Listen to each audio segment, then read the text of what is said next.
I'm live, and I'm not late, despite the time saying I'm late. Because when I arrive is when the party walks wait, fuck. What was that line? Whatever, hey, welcome, hey, what is up? We're playing the letter, as you can see by the thing on the right, and not anything else. I know. Hey, you guys said you joined this chat for the professionalism, so I'm happy to provide. As usual, just give me a sec. I gotta do the whole advertising thingy majiggy, so give me just uno moment, poor flavor. Yo, you got destroyed, Nico. Get fucked. Yo, what up? How it do? I would like to thank me for being super late. Shoutouts to me as per usual. I just had a Streamlab issue. I should have found it earlier. I just had to restart the computer. It was solved. Assuming all my sound issues are fine. If not, then everything's fucked, but whatever.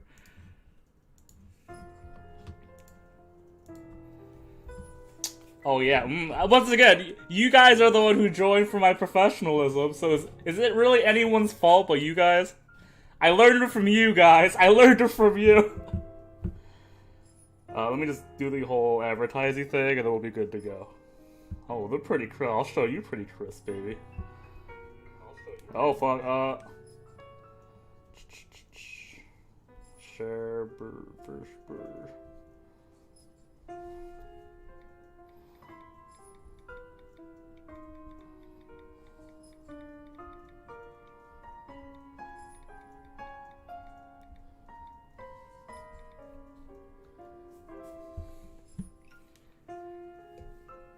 if it's my fault, then why am I live? Got him! I promise no entertainment, but I'll do my absolute best. I'm gonna wait just like 2 minutes before we start, on the off chance that someone is actually looking forward to this appearing that's not in chat already. My AC works now, so no bitching about the heat for me this time. And before breaks in midstream. 3 or 4 weeks. Dang. I believe in you. I'm gonna be actually standing and with my keyboard during the stream because I feel like horror stuff will happen soon, which means QTEs will happen soon. To all the QTs. I'm a master right now, bitch. Actually. I don't mean to brag, but I'm the king of not bitching. Dang, I gotta actually put away laundry still.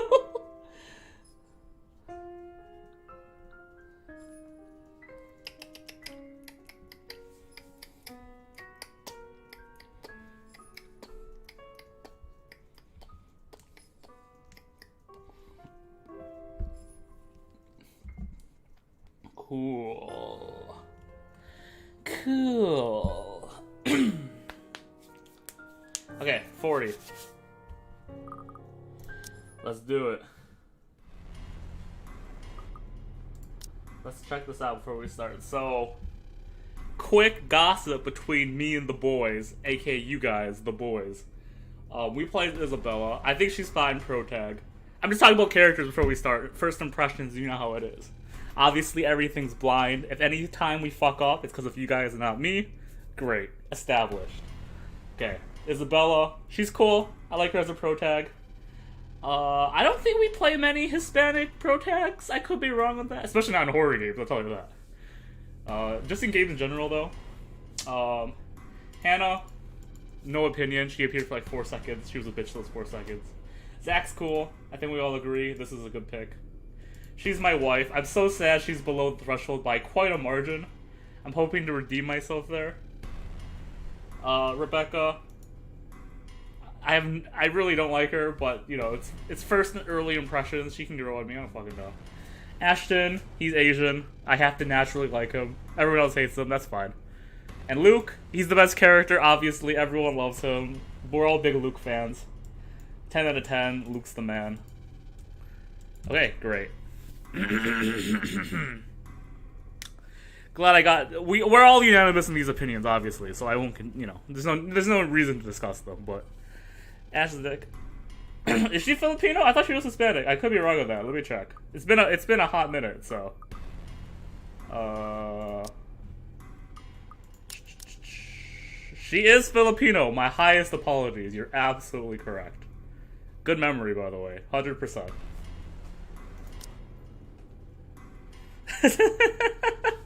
I mean, that is true. I don't know why I laughed at that. That's a very serious issue with that. Oof.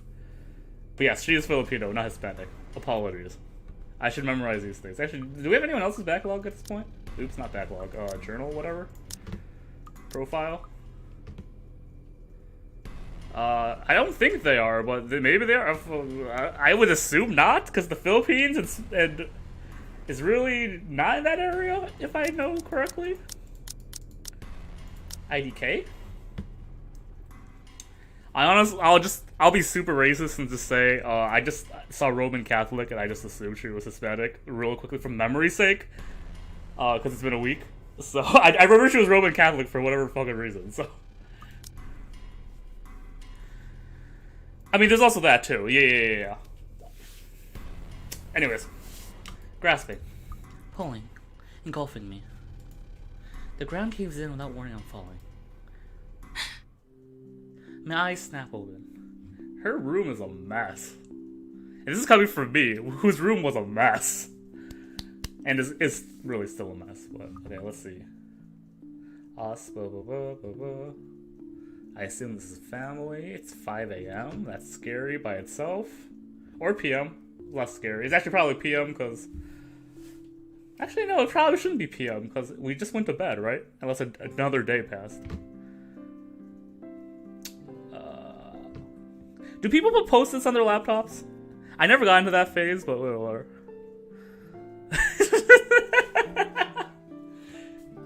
I mean, I hope, Carrie, you live your life. I really hope you don't have 1, 2, 3, 4, 5, 6, 7, 8, 9 noodle cups in your room. At least trash it up. Trash variety is the success of life, I feel. Ooh, some jams.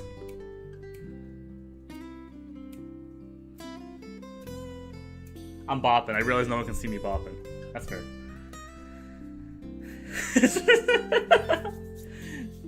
I get it. You're not a book gremlin. I get it. You're a book and trash gremlin. I got you. Hispanic is like a language group. Spanish people are Hispanic, but Brazilian people are largely not, because Portuguese instead. Yeah, culture's weird. I'm not gonna pretend I know it because I just don't. Yeah. I think I recall you putting post-its on laptops. It was never my thing, but I'm not judging it. I'm just curious. Yeah, I'll read these lines. By the way, is this potato a drink on the ground? I don't know what this is. Right over here. Anyways. My eyes snap open. For an instant, it doesn't immediately register where I am. Both my back and shoulders ache after I've fallen asleep all hunched up the night before. Drenched in sweat, the nest of pillows I often keep around me feels more suffocating than comforting. I let my eyes adjust to the bright morning 5 a.m. morning sun streaming through my window, and allow my breathing to slow down before untangling myself from the pile. I haven't had a single dream since coming to Luxborn, or at least none that I can recall having. It's a shame because they used to be so vivid. This is super relatable for me. I used to dream all the time, and now I don't anymore. Probably because I don't really sleep enough to get dreams, but whatever. Not the crazy vivid, but the more pleasant kind I'll tell my siblings about. Maybe it's just the stress of living alone? There's actually a band-aid on my laptop covering the camera. Yes! That I do know, 100%. That was committed to memory. The knowledge that I'll always wake up in an empty apartment with no one to tell stories to? What time is it?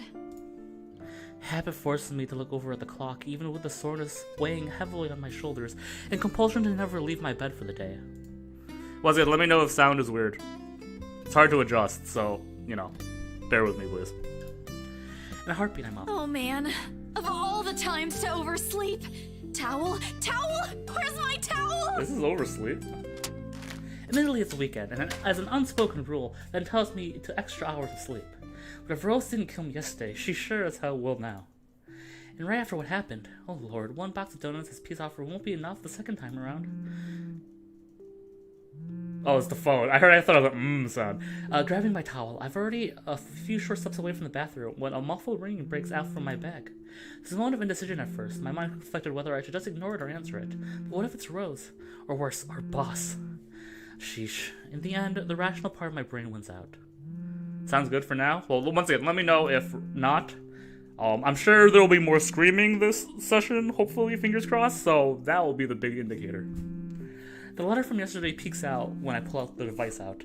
Just the sight of it is enough to put me in a foul mood, and it takes every force of will for me to ignore it in favor of answering the call. Good. The caller ID reads Mama. Huh? It's around 4:45 in the Philippines right now. That's an unusual time for them to call. Usually it's around noontime here, and I'm the one calling, not the other way around. Better for them to use that money on something else than an international call. Regardless, in the most cheerful tone I can gather. Hello? Hello? Grace? How are you? I'm not gonna lie, I did not expect the mom to actually be voice acted, so this is a pleasant surprise. Mama! I'm doing okay. How are you guys over there? My work laptop camera actually has a little cover that slides over. That's really cool, I'm not gonna lie. We're good, we're good. EJ won a storytelling contest at school the other week. Brought home a medal. I thought you should know. There's a tired lit in her voice as she speaks. It's been there since Papa had to leave his job. I wish there was something I could do for her. But from miles away like this, at least I'll be able to... The least I'm able to do is not make her worry. If only my older brother would actually lend a hand, but Lord knows if that'll ever happen. Odds are, Cuga Jordan's already out drinking right now. Cuya? I don't know if that's a reference for his actual name. We'll find out. Again, I can't count on my older sister either, knowing she has a family of her own, and well... 8 Ann's financial situation isn't exactly great right now, having run herself knee-deep in debt. Great! That's great! Tell him congratulations from me. And let him know I'm gonna send him a little something extra this Christmas. As a deep reminder, call your moms. As an expert of calling my mom. I'm so sorry, Mom. You're probably right on that. I'm actually willing to bet money you're probably right on that. How about Nico? Karen? Michael? I hope they're okay? I hope all your Nikos, Karens, and Michaels are fine. A little bit less on the Karen side, but you know what I mean. JK all Karens, I love you. They're doing well. They wanted to talk to you, but they're all busy with school. Oh no, that's fine. I don't want to bother them. Just tell them to keep doing their best for me. I'll just call back when I know they're not busy. Yeah, Nico is actually apparently super important. So, shoutouts to Nico. And Papa? How's Papa doing? You know, when you're insanely rich, you can get anything that can happen, guy. You know how it is. It's a subject I'm a bit hesitant to broach. From the way Mama's voice hitches, she doesn't want to bring it up either. Papa...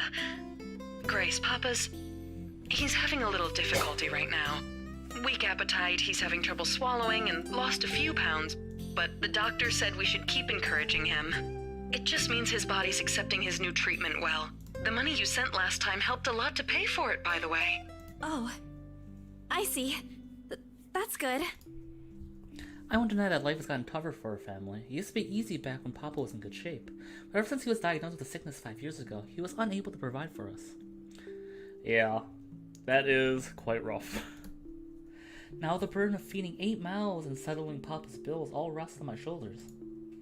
Although Mama makes a little, accepting sewing and laundry jobs in our neighborhood, it's scarcely enough to cover the cost of day-to-day living, let alone the bloating hospital bills. Oh fuck, I bet he has... Cancer would make sense. Leukemia usually the big money continuousness. We can't even expect help from our own government, because the health insurance there barely covers anything. Just like America! Hell yeah! I'm sure he'll get better soon. Is he well enough to talk? Do you think I'll be able to speak to him, Ma? They're in Europe. They're not supposed to have hospitals. Oh, right. You're right. Right. His father. Their father's in the Philippines. So apparently, terrible healthcare. I forgot they were in the UK, not here. So I was like, why would they make that commentary? And I'm like, oh, right. That makes more sense. Silence. I started thinking the call got cut. Listen, Grace. Maybe it's better if we transfer Papa to a different hospital. Somewhere cheaper? No. The family's in the Philippines, not the US. Just to confirm. At least from what I gathered. Because they said it's like a 12-hour difference or something like that. What? Why? Did something happen? Is it the deposit issue again? Give me the hospital's number. I'll talk to them. Really cool detail that this is in real time, the seconds. I don't know if this actually affects anything, but that's just really cool detail. No, it's nothing bad. The service here is good. Too good. Even the doctors. I mean, God, I won't deny that. I do think they said the Philippines, though, but I won't deny the Philippines probably has a better healthcare system than the USA. But I'm worried you're working yourself to the ground because of it. Mama, we've been through this before. I want the best for Papa. And don't worry about the bills or the medicine, or me for that matter. I can handle myself. Everything's going well here. In fact, we're about to close a large sale. I would argue that they're probably in the Philippines. Yeah, I think they specifically said it, but memory bad. Actually, can I check backlog? Oh, I can check backlog. What up? Yeah, 445 in the Philippines right now. If not, then I'll find another way. She doesn't need to know that. Sorry, Mama. You taught me not to lie, and yet look what I'm doing. I'll have money to send over soon to cover the rest of Papa's treatment. And there's more than enough for Karen, Nico, Michael, and EJ's school tuition, too. Thank you so much, dear. I appreciate it. We all do. But I just wish you'd come home to us soon. Okay, do I attempt to butcher this, or do you guys use your visual reading abilities to know this? My dad spent a few months in the Philippines. They're all trying to get there. It's a very poor country. Yeah. I know everything in the Philippines is really cheap. I know things are quite rough there. I'll try to read the first line, and then based on how cringy that line is, we'll go from there. Kylan Kaui? When are you coming home? EJ, the youngest, used to be the only person asking me that. How do you respond to a question you don't have a definite answer to? 5 years later, and I still can't give them the straight one. By the way, this song also bangs. Big fan. I smile, though Mama can't see it. I fight to keep my lips from quivering, my voice from shaking. She's got enough on her plate as it is. No need to weigh her down with unnecessary concerns. Promise me you'll be there to welcome me when I do, okay? Of course. I'm sorry, Grace. I need to take this for a while. There's a small commotion in the other end, the sound of gates opening, the voice of a child, EJ, talking excitedly about his day at school, the tapping of feet on the floorboards as he runs. Yo, I agree. Honestly, this story has actually made me like Isabelle a lot more. I didn't dislike her before. Once again, at the beginning of the talk, I thought she was cool, but she's definitely pretty pro points for me right now. It's been years since I went home, but I can still picture the whole scene in my mind.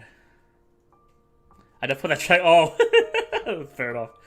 How tall is he now? Are the neighborhood kids bullying him now that I'm not around? Did Mama rearrange the furniture in the living room again?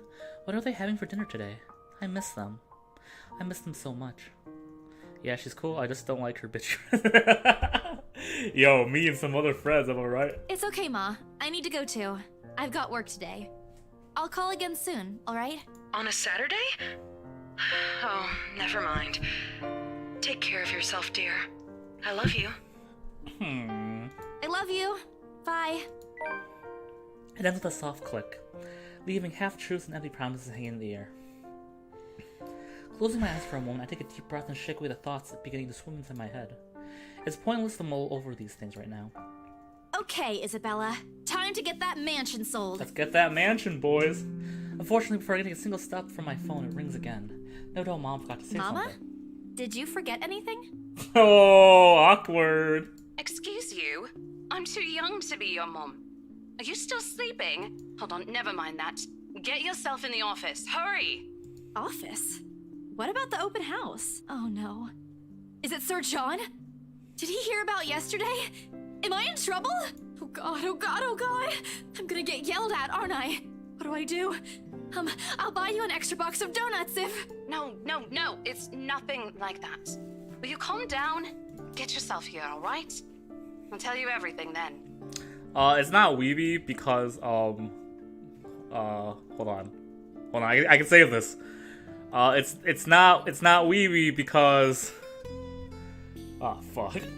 Her hair is green. Oh, no, fuck, no! There's the telltale din of several feet scuffling against the wooden floor and indistinct yelling in the background before Rose cuts the connection. This isn't in any way comforting, but it's enough reason for me to hastily discard my phone and finish my shower in record time. Did we kill anyone, Bet? No one's dead yet, but it's been 20 minutes since we started, so anything's possible. I make it in our office within 20 minutes of leaving my apartment, completely disheveled and out of breath. A feat, if I take into account my usual travel time. Routine clamor, common to Briar Realty Corporation's Luxbourne office, greets me as soon as my feet cross the threshold.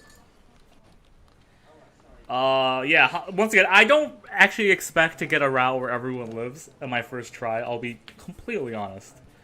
So, I guess you can take bets on how many people are going to die from the main cast, or in general. Papers rustling, telephones ringing at sporadic intervals, agents talking at various volumes, staff moving about, and... Where the hell is C? Where are my employees? He is very much not American. What the actual fuck, guys? Of all the times to disappear without notice. Oh, by the way, this is a mature stream by this word. So, you know, if you're below the age of 18, welcome, but please watch with hesitation. Thank you. My boss's words turn muffled as someone else closes the door to his office, likely the work of our HR manager.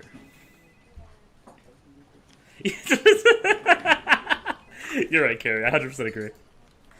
Throughout the past weeks, he's been in a bad mood over a few employees who have failed to report to work. I hear they're trying to get a hold of them, but to no avail. The result is half their workload has been shifted to all available staff, so as to not lose clients. Not that I mind the extra work. If anything, it means I'll have more to send to my family back home. But yeah, well, 1 doc equals 1 luck in chat. Thank you. Although the rumors of a branch closure circulating around of this is indeed a bit worrisome. My bag barely touches the top of the table when Rose pulls me aside. I need you to help me with these papers. Oh shit. Oh, I clicked away. I'm sorry. No! Cool. If you could also get these signed and photocopied before lunch today, that would be great. Should be easy enough, I feel. One after another, she thrusts a bunch of paperwork in my hands with explanation. A page flutters away from the top of the pile, and I lean down to pick it up, my eyes scanning the top of the page as I straight. A purchase and a sale agreement. Rose simply gestures her thumb in the direction of our visitor lounge when I tilt my head in question. There, seated on the sofa, and looking completely out of place in the humbly decorated room, is the same couple from the day before. The Wrights. Something follows up in my throat. Their presence in the office can only be one thing. They're buying it? We got a deal?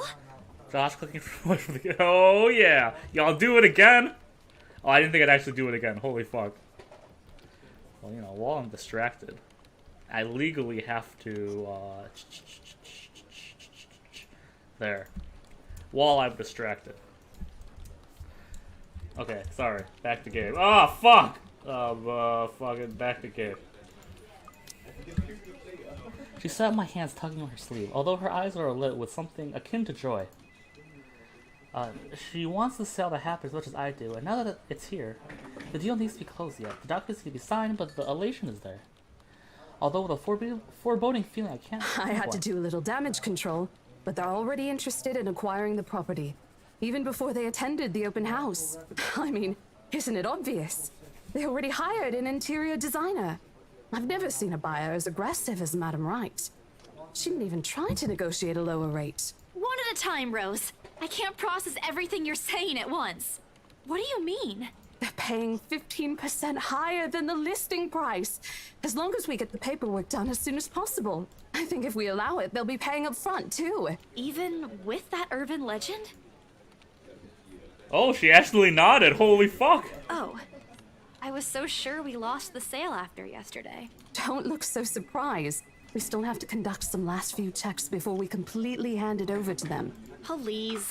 I'll happily do the paperwork duty, Rose. I'll even go to the land registry myself and make sure the property changes hands with every single legal blessing. Do they have better things to spend money on? I'd hackle it down to the lowest price possible if I were in their place, especially with the stories attached to it. Not that my opinion matters one bit here. We're just their agents who are going to receive the hefty commission after all, nothing more. Rose passed me on the shoulder, signaling that she's heading back to them, and an unspoken instruction for me to follow after I'm done. It doesn't take long to finish what work she's left me. In fact, having our boss sign the agreement is the easiest since it has him put in a better mood to the entire office's relief. Madam Hannah calls me over the moment she noticed my presence at the lounge door. Oh fuck, it's the boys. Show her the letter again. I don't even know if I have the letter, Harry. Her lips are twisted in a frown. She doesn't seem particularly happy to see me, and I'm not surprised. Who wouldn't be after I almost caused a scene? Let me save real fast. You know, I'm gonna save in 10. And let me journal. Oh, this updated. Great. I'm looking for the hearts. Oh, Hannah's a neutral. Come on, Hannah.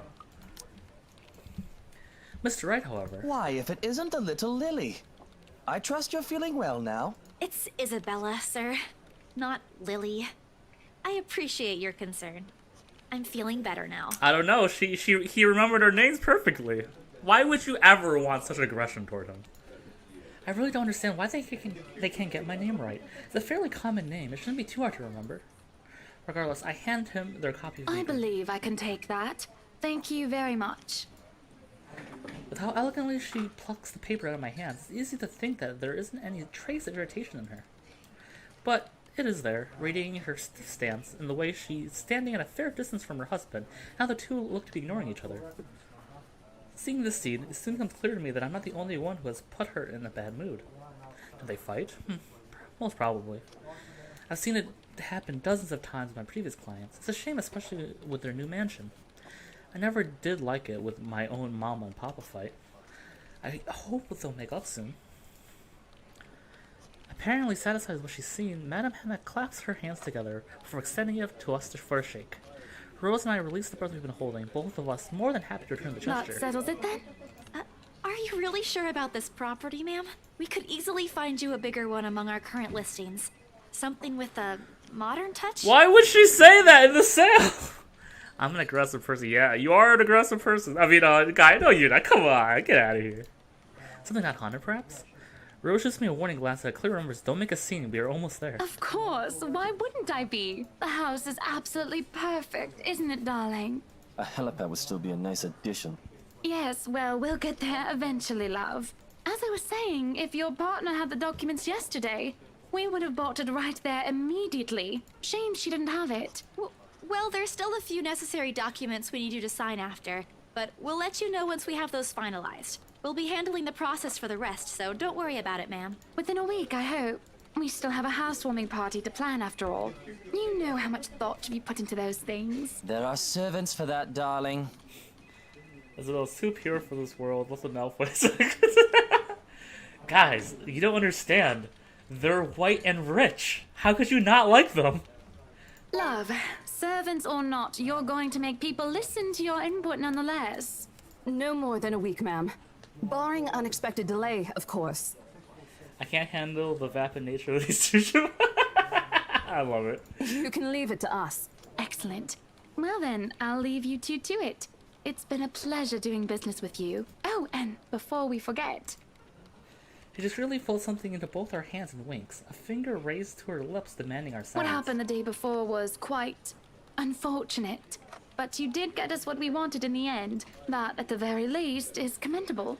But this is... Ma'am, I can't accept this. Don't you worry, darling. It's a small thing coming from us. Consider this your bonus for a job well done. It looks like money. Does this say Bank of England? I think that confirms we're in the UK, if so. She smiles sweetly, like this is simply the most normal thing to do in the world. Oh, before I forget, my lovely interior designer would appreciate it if you hand her a copy of the floor plan as soon as possible. She's dying to work on the house. Let him take the money. Technically via bribery rules. Yes, you I actually don't know if this is allowed in the world of real estate, so I won't pretend I do, but... You can do that, yes? Here's her contact. Certainly, ma'am. We'll have it processed as soon as possible. I knew I could count on you, lovelies. I hope to see you two soon so we can get this closed. It's like that, transaction over and done with. My mind's still reeling even after they've left. Other agents would kill to have clients like them. Part of me feels lucky about the fact. No lengthy negotiations, no sudden change of minds. Just talk, signatures, a few handshakes here and there, and we're done. Oh no, oh fuck, we've got her number. Yes. I mean, via accents, we assumed it was UK, because it's some pretty heavy, non-American, non-Eastern accents, but... A second ago, we sold a haunted property to 2 innocent clients. Sure, the commission's big enough to continue funding Papa's treatment, hospitalization, and big enough to pay for all 4 of my younger siblings' schoolings. Heck, it'll take me away from instant noodle diets for months. I don't have to go back to the mansion as well once the deal is closed, much to my sanity's relief. But knowing that something's in there, and we gave it to the good couple despite that, the good couple, you haters. Oh, it wasn't officially stated, Melissa, but heavy implications, so. At least, if it was officially stated, I must have missed it, so. Oh, Isabella, the things you can do to sell a house and get money, Papa won't be happy with that. At least I have good news to tell them next time I call home. The little lie I told Mom this morning isn't a lie anymore. Well, there's something. So how does it feel? How does what feel? Your first big multi-million-pound sale, silly. I know you've been with us for years, but this has got to be memorable for you. I will also say, like, it wasn't really established, at least to my knowledge, last time that this was in England or not. But now they've really established this in England all in this one chapter. So now I feel silly. Mama Pearl doesn't understand. Come on, show some enthusiasm. They gave us a bonus, too. Aside from the commission and the other bonus boss promised. What are you gonna do with it? I don't know. Send it home, probably? All of it? Not everything, of course. Most of it. I'll leave some for my living expenses. Listen here, Isabella. I'll teach you something I should have told you before we ended your training. She slings an arm over my shoulders, leaning close to my ear as though she's about to share a big secret. It's okay to celebrate from time to time. I don't get it. I'm not gonna lie, I'm kind of bummed that I really believe Rose will not live very long in this game due to the fact she has no profile entry.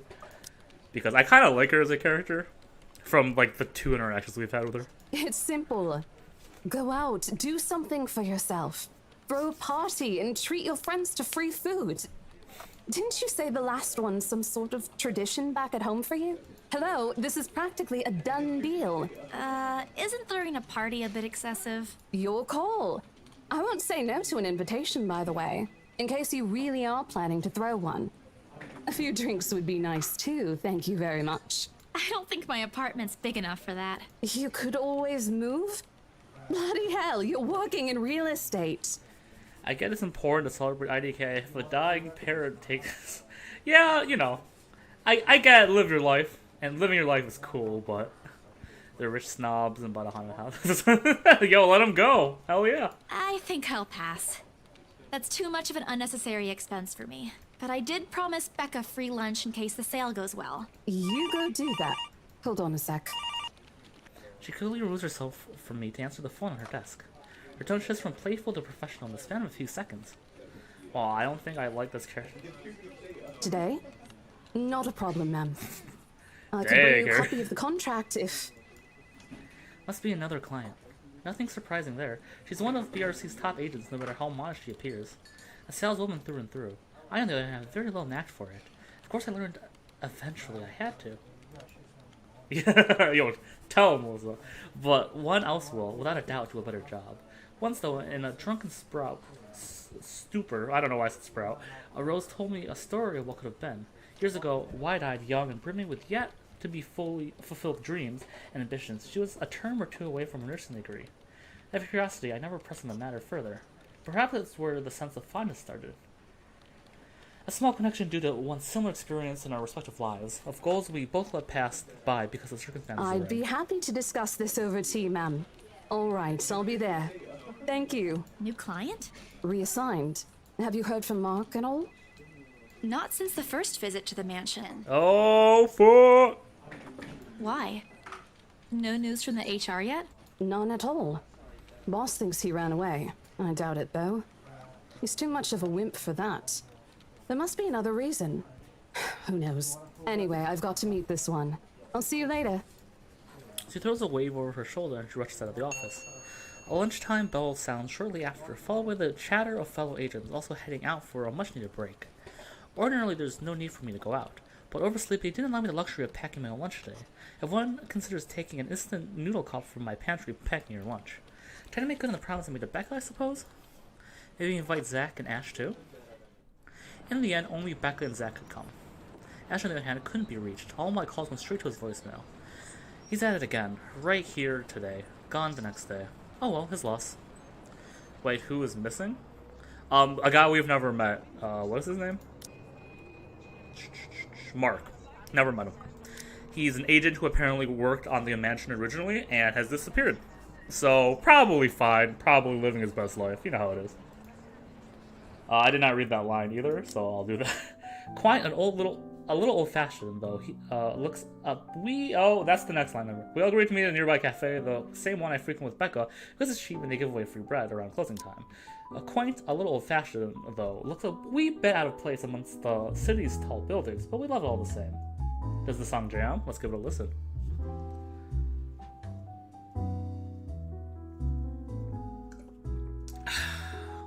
I don't get what this is, by the way. If anyone in chat knows what this creature is, please let me know, because I have no idea. Soundbox. Much like this facade, the interior carries an antiquated charm to it. Slap the bass. Fuck yeah, Harry. Vintage art pieces and row of shelves boosting an extensive collection of books cover the walls. It's a friend. Both are great answers, you two.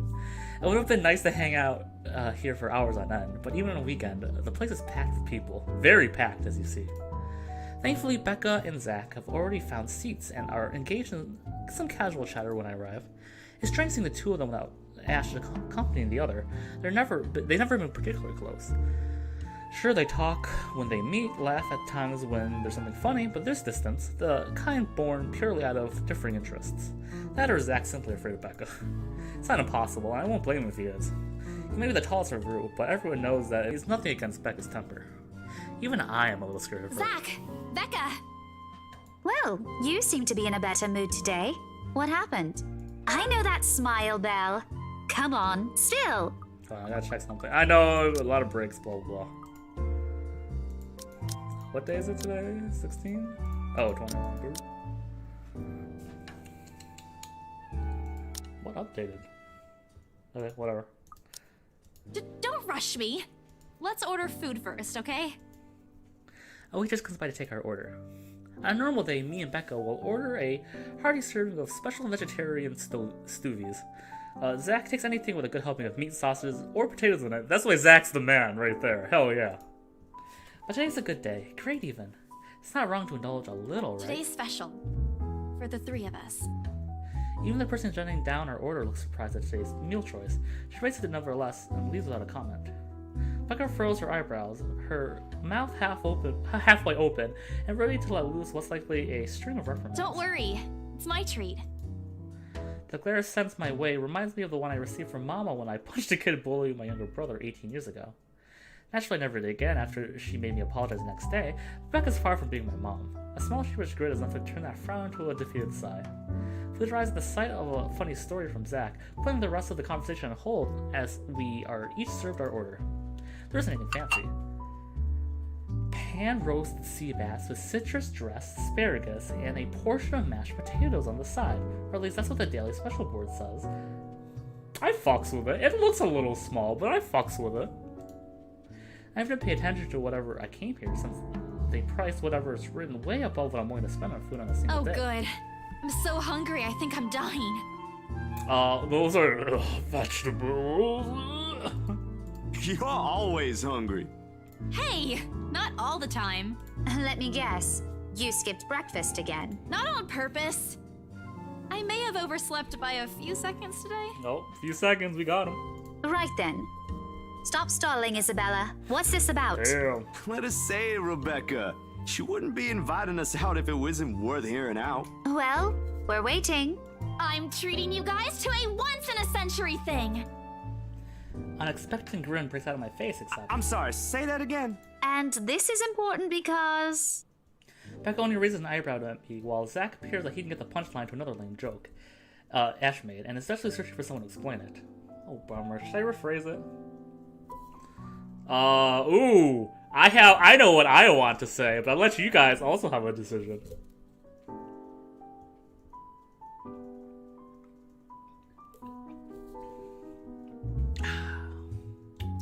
Wild how there's this wild dude with an American accent out there. A bunch of Florida. How nice. How nice. I got one for Burn Ash.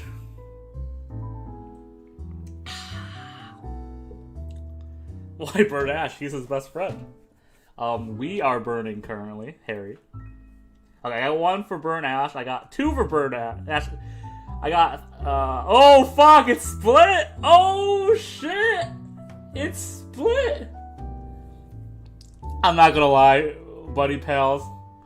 I'm on the burn Ash side, so I'm gonna do it. Sorry, but wins, hell yeah. Let me do that again. Let me see. Hey, did Zach go down? We should celebrate because Ash Hole is totally missing out on my first treat ever. I'm sure Ash has his reasons. He hasn't even apologized for calling me a scaredy cat yesterday. I have heard compliment without any meaning to it, done more out of habit than any real malice or hatred. For all the times he's called me a scaredy cat, the word itself has completely lost its meaning. Imagine that. It's either a minus or a plus depending on if they went down or up. Yo, whatever! If it goes down, our morals went up. Fuck yeah. There's disappointment, of course, in knowing he's off who knows where while we're having fun here. Sheesh, don't disappear off the face of the planet without telling You anyone. aren't really upset about that, are you? No, not really.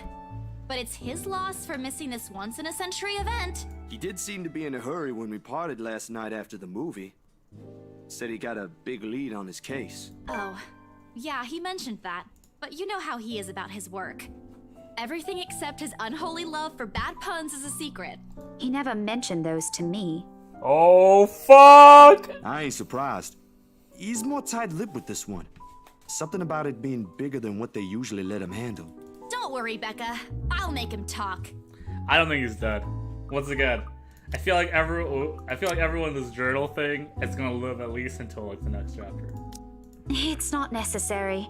He'll talk when he wants, and if what Zack says is true, it's better if we keep our noses out of this.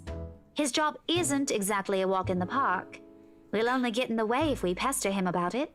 Well, he better treat us to something other than ice cream once he solves that one. That's Scrooge. But that's not really why you asked us out, right? She gestures at her food with her hand, as though it's something she's not willing to touch till I get her answer. I promised I'd treat you to a free lunch if the mansion got sold, yeah? Understanding dawns on her face. The brother look she's been sporting changes into something close to delight. You should have just told us. No need for all this fancy, secrety stuff. It was supposed to be a surprise.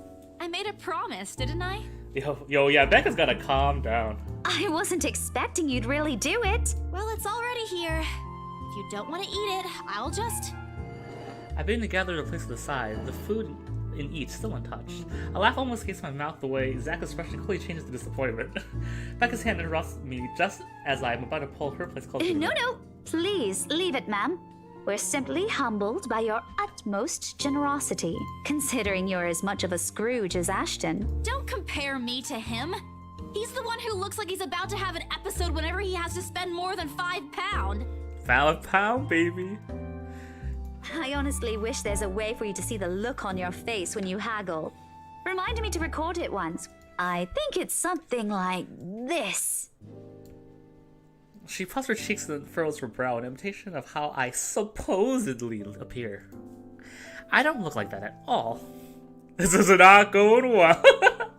You know what's going well, though? These cupcakes. Damn, I want some of these. Except for this one. It's kind of fucking weird. She's better friends.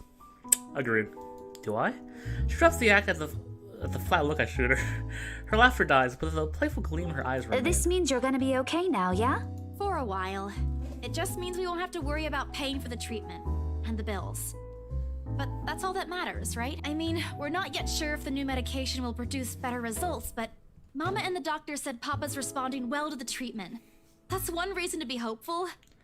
Actually, eating cake? I might eat some ice cream after this, or I might eat nothing, because I had a huge dinner. And with the money, I'm sure it's just a matter of time. Saying it this way sounds as if I'm trying to convince myself, but no matter what, I allow myself to smile, genuine and uninhibited.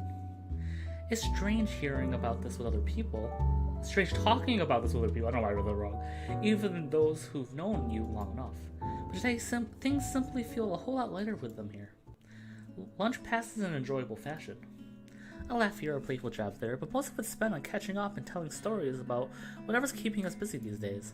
Something we couldn't afford to do the day before, taking into account what happened. Even Becca's surprisingly chatty. Is there something in the sea bass we ate? Zach, though, appears less energetic. While he's far from being the life of the party, he simply is not the type to keep quiet in conversation with his friends. Apart from a few inputs, he's been silent the entire time. Are you sure you're not feeling under the weather, Zachary? Huh? No, I'm okay. No worries, Rebecca. Doesn't sound okay to me. It's okay. I might be feeling a little bummed out today, but I'm sure this will pass. Is it about the reviews this morning? A pained expression crosses Zach's face, and almost immediately, Becca retreats in her inquiry as though the man's look is enough to answer her. I look between the two of them. Did I miss something? What happened this morning? Did I stumble on a big secret? This is why I don't like waking up late. You heard about those, huh? Sorry, I just happened to check on some sites this morning. Nah, it's a very sensitive topic in the first place. I should have expected it. What reviews? Becca glances at Zach, her emotions unsure, eyes asking for his consent on the matter. Though there's a small desire to keep asking on my part, I don't dare voice it out. With Zach, it's always been better to wait and let him speak on his own. Becca too to some extent, though with her, expressions of temper are more common. In the end, he simply answers with a shift of his shoulders, gesturing for her to go on with a tilt of his head. It's his movie. That doesn't explain anything.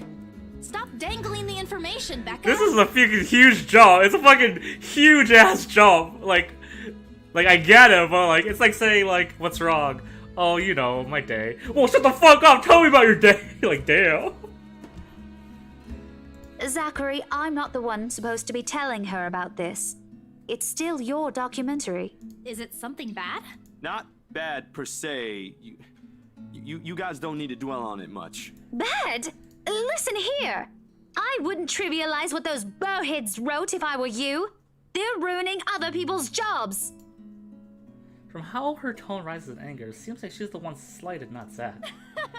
Snicker escapes me, which I promptly snap down as soon as she sends me a hard look. This isn't a laughing matter, Isabella. Some bowbag just insulted him. Calm down, Rebecca. Those are just reviews, and it happens a lot. I do not ken about you two, but calling the entire film an out-and-out drivel, you're better off watching an educational kids' TV show, and worst 1.5 hour of my life, among other things, isn't exactly a critique any decent movie reviewer would say. I do not know this line, by the way, so, if this is a common phrase, please educate me, and I will admit my, uneducation right now. If you could call that a critique, did we even watch the same film? Well, maybe I ain't cut out for it. Better stick with my photography or something. Scott slang? Oh, Scott slang. See? Educational stream for all parts of life. If nothing else, this helped me open my eyes to what I can and can't do. I think it's I don't know about. Oh, look at. Psh, I feel so smart now. Oh, thank you, chat. Thank you. You're giving up. It wasn't a question. It was just something experimental I did on my free time anyway. It's no big deal. But you worked on it for months. Doesn't look like it matters for those people. Don't say that! Oh, fuck. My palm strikes the table, sending the tableware on top clanking against each other. I haven't noticed it when I rose from my seat. But here I am, chest heaving, looking down at him the same manner a teacher would at any unruly student. What about this? But his screen is lit. I like it. I like it. Becca's probably proud. I didn't mean to yell, but there's some things people like Zach aren't supposed to say. How exacerbating. He of all people should know. It's just a review. They are quite emotional, I do agree. Except they're pretty well-known critics. Why does that matter? They aren't the ones calling the shots on this. Isn't that why they have a committee? Right, Becca? Amused gleam is in her eyes when I turn to her. What does she find so entertaining here? Help me here. Your friend's about to quit his passion for a petty reason. I haven't read what those people wrote about his work, but a few scathing words shouldn't be enough to discourage someone. I should know, after all. Failing means you're playing, Zach. Not that I'm saying it's bad. I've seen it from start to finish, and I know for myself what you created isn't something people should scoff at. Yo, but sometimes you need some extra, especially in a horror game. I don't know anything about filming or photography. Hell, I don't have an inkling of artistry in me except for those doodles I make for class. But I know what I watched. Like, I'm sure Zach is upset, but by the way they're reacting explains why he didn't know. So Zach's in character, I get it. Look at Isabella. It's not every day you see her all riled up like this. Whatever I'm about to say gets lost in my tongue as a flush of embarrassment bloomed across my face. It was a heat of the moment thing. And anyway, I'll be very angry with you if you quit. What about the exhibit? What exhibit? Classified information. Even if I bring you your favorite tonight? Nope, not a chance. Oh, come on! I thought we aren't supposed to have secrets. Isabel be like, words can't even have this impact to you. It's called cyberbullying. Yeah, come on, tell him. Tell him. Burst of laughter comes from Zach. Thanks, you two. I might need some time alone to myself for a while. Just to think about things, how I'll go from here, that sort of stuff. Hey, I'm not quitting, Bella. Don't give me that face. There's no face at all. Only a poor imitation of a puppy dog eyes, if I could call this one. Promise. I'll be damned if I break any promise I make to you guys. Foreshadowing. Besides, you're right. It's too early to say anything right now. What's night ain't for another week? And that's all the answer I need from him. As sentimental as it sounds, there's fulfillment in knowing another person you won't take the same path that you've walked. It's not like it's over for me, though.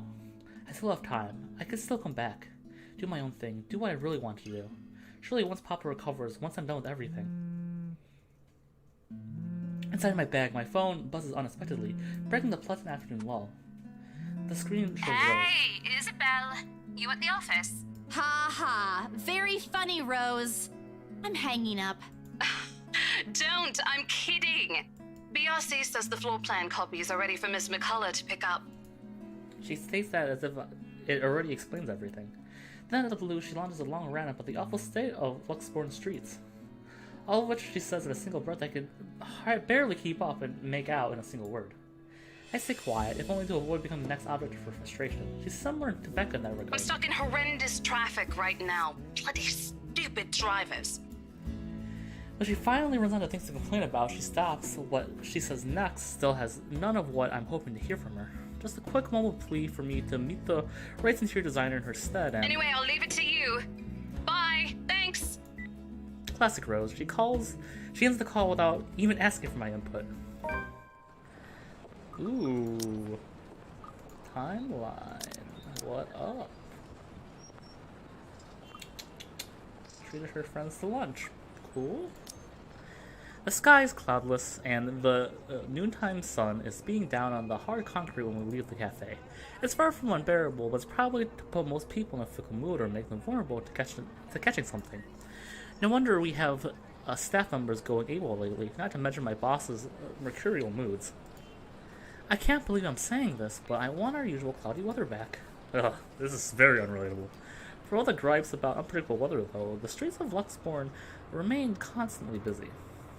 The hurried tapping of shoes against the pavement and inane chatter coming from the lunchtime crowd filled the humid afternoon air. A small reminder of the things we have to do, regardless of how much I want to return to the comfort of my bed. Back to priority for me, Zach to a meeting with a magazine publisher featuring luxury houses, and Becca to her lesson plans and books at home. But more than once, I catch her sneaking a longing glance over something displayed on a shop window. I want cloudy weather back, you relatable. Does she want to buy something? Maybe I can get it for her this Christmas. I turn my head at the last shop she checks out. Fleeting glimpse. The world stills. She wants that? That doesn't seem like a good purchase for her. She looks at me, eyes hollow, gaze piercing, and boring into my soul.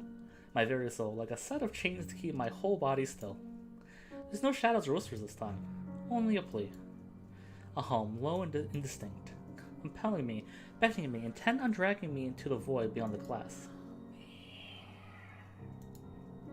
I don't dare move. Show her the letter. my heart hammers against my ribs. Each beat, each thump screaming at me to look away and make a run for it. Lived too long in the tropics, too long, doesn't get a seasonal depression yet from years. But I can't. I couldn't. All my limbs feel heavy, while my own breathing strains from the face of her calls. Leave me alone. Her mouth is stretched in a grin, wide and unpleasant. The panic building up in my chest forces me to take a tentative step back. I try and stare at the decaying flesh, the blood staining from the gaping wounds on her arm and her nails and nailless fingers. I don't want this. Not like this. Not after I got what I wanted from Papa. No, stop. Leave me alone. Her face contorts into a little wail, sharp and utterly unforgiving. Rage. With only hatred and bitterness, as if the very notion of turning away from her is an offense in itself. Please! I don't want this! Before I know it, I'm stumbling backwards. My own throat, hoarsing from the screams I didn't even notice already coming out of my mouth. I'm not gonna lie, her scream is really loud in my earphone, but I don't want to fuck off with volume settings, so I'm just gonna keep it. Which will probably fuck me up when it actually gets scary. The back of my feet catches on a loose stone, sending me sprawling to the ground. The resulting pain completely jolts me out of the haze blurring my mind. For a little while, my surroundings appear unfamiliar until Becca's face swims to my vision. A look of concern is on her face, and her hands are gripping my arms tight. Even Zack appears beside himself with worry while he stands behind her, acting as a shield against the small crowd of onlookers already forming around us. Lamo gets attacked by his uncle. I don't want this. It's all it took. It's all it took. You gotta ask at least. Come on, Gaia. What happened? Bella, you okay? My mouth opens and closes, but nothing comes out. The words refuse to form. On impulse, I sneak a swift glance at the display window. She's gone. Yet the foreboding feeling hasn't left me. My hands are shaking as I push myself off the ground, my weakened limbs relying solely on reflex and muscle memory. Something icy has made its home at the pit of my stomach. I want to throw up anything to get a wretched sensation. You were screaming! Zack, call someone! No, don't. I'm good. I'm good. I need to get to the office. Rose, the floor plans. Someone's going to pick it up. I'll see you later. Careful. Don't stand up yet. Stay put, Isabella. Zack, you watch over her for me. I'll call for someone. I attempt to smile to put her at ease, but it likely comes off as a grimace. Generally, I push her hands off my shoulders. My knees are still trembling as I can stand. Leave. Leave me. Stay away. Away. The humidity is stifling, everyone's stares are unnerving, and Becca and Zack's concerns are suffocating. Zack calls someone. Literally anyone. Call someone is so fucking funny. I don't want to be here. No more. I break into a run. I wish I hadn't left my bed this morning. Here, with the only occasional drips of water in the sink and the whirling of the fan blades to keep me company, it's easy to fall into a cycle of negative thinking. But even with the clutter to keep me company, the room still feels a whole lot bigger than usual. I hug my knees closer as the group passes by outside. Loud. So loud. If only there was a way to tune everything out, to keep my head from replaying every image, every sound of her. Her screams, her awkward gait as she reaches for me, her bone-chilling smile, her pleas for enough. That's enough. A shiver passes over me, although it's not from the hair still hanging damp against my back, nor the draft that enters the room from the windows I left open. I'm sorry. My gaze shifts over to the letter sitting on the coffee table. It edges flutter innocuously as the wind touches it. Funny how ordinary-looking piece of paper can bring this much trouble. The impulse to throw it away or rip it to pieces is still there. I can easily do it, but after that, what? Will she leave me?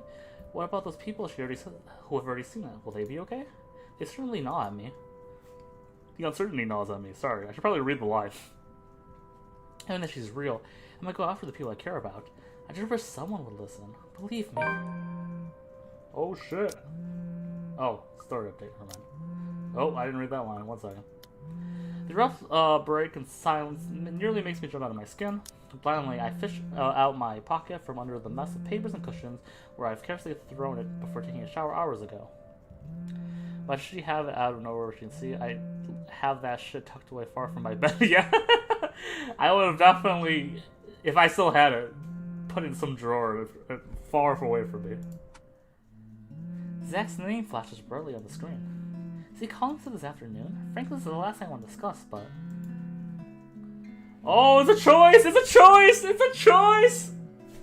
What y'all want? Decline, accept? I think I know the answer to this one, but...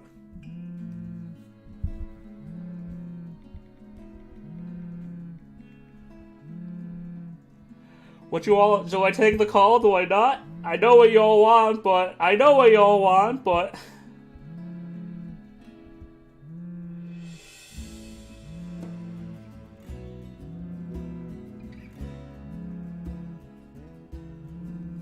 yeah, I knew it. We all knew it. Decline. Got him. I did leave the two of them there without saying anything. Yeah, definitely in a real life scenario. Knowing Zach, I bet he's Hey, worried. Zach. Oh, good. I thought for sure you're not gonna pick up. Sorry, it took me a while to find my phone. No worries. You game tomorrow? I pause. I don't recall making plans with Zach for the weekend. Did I forget something? Remember that guy I told you about?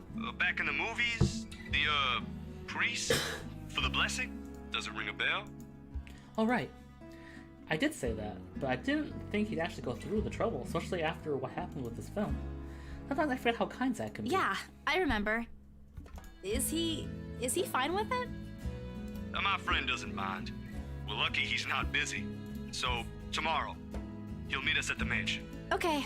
Sorry for the trouble, Zach. Hey, no problem. I'm the one who suggested it to begin with.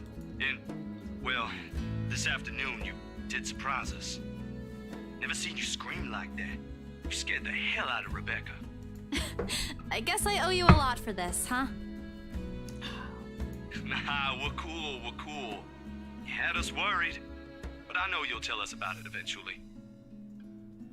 I just want to make sure you're doing well. You left all of a sudden and you're not answering any of our calls. He's trying to get me to talk.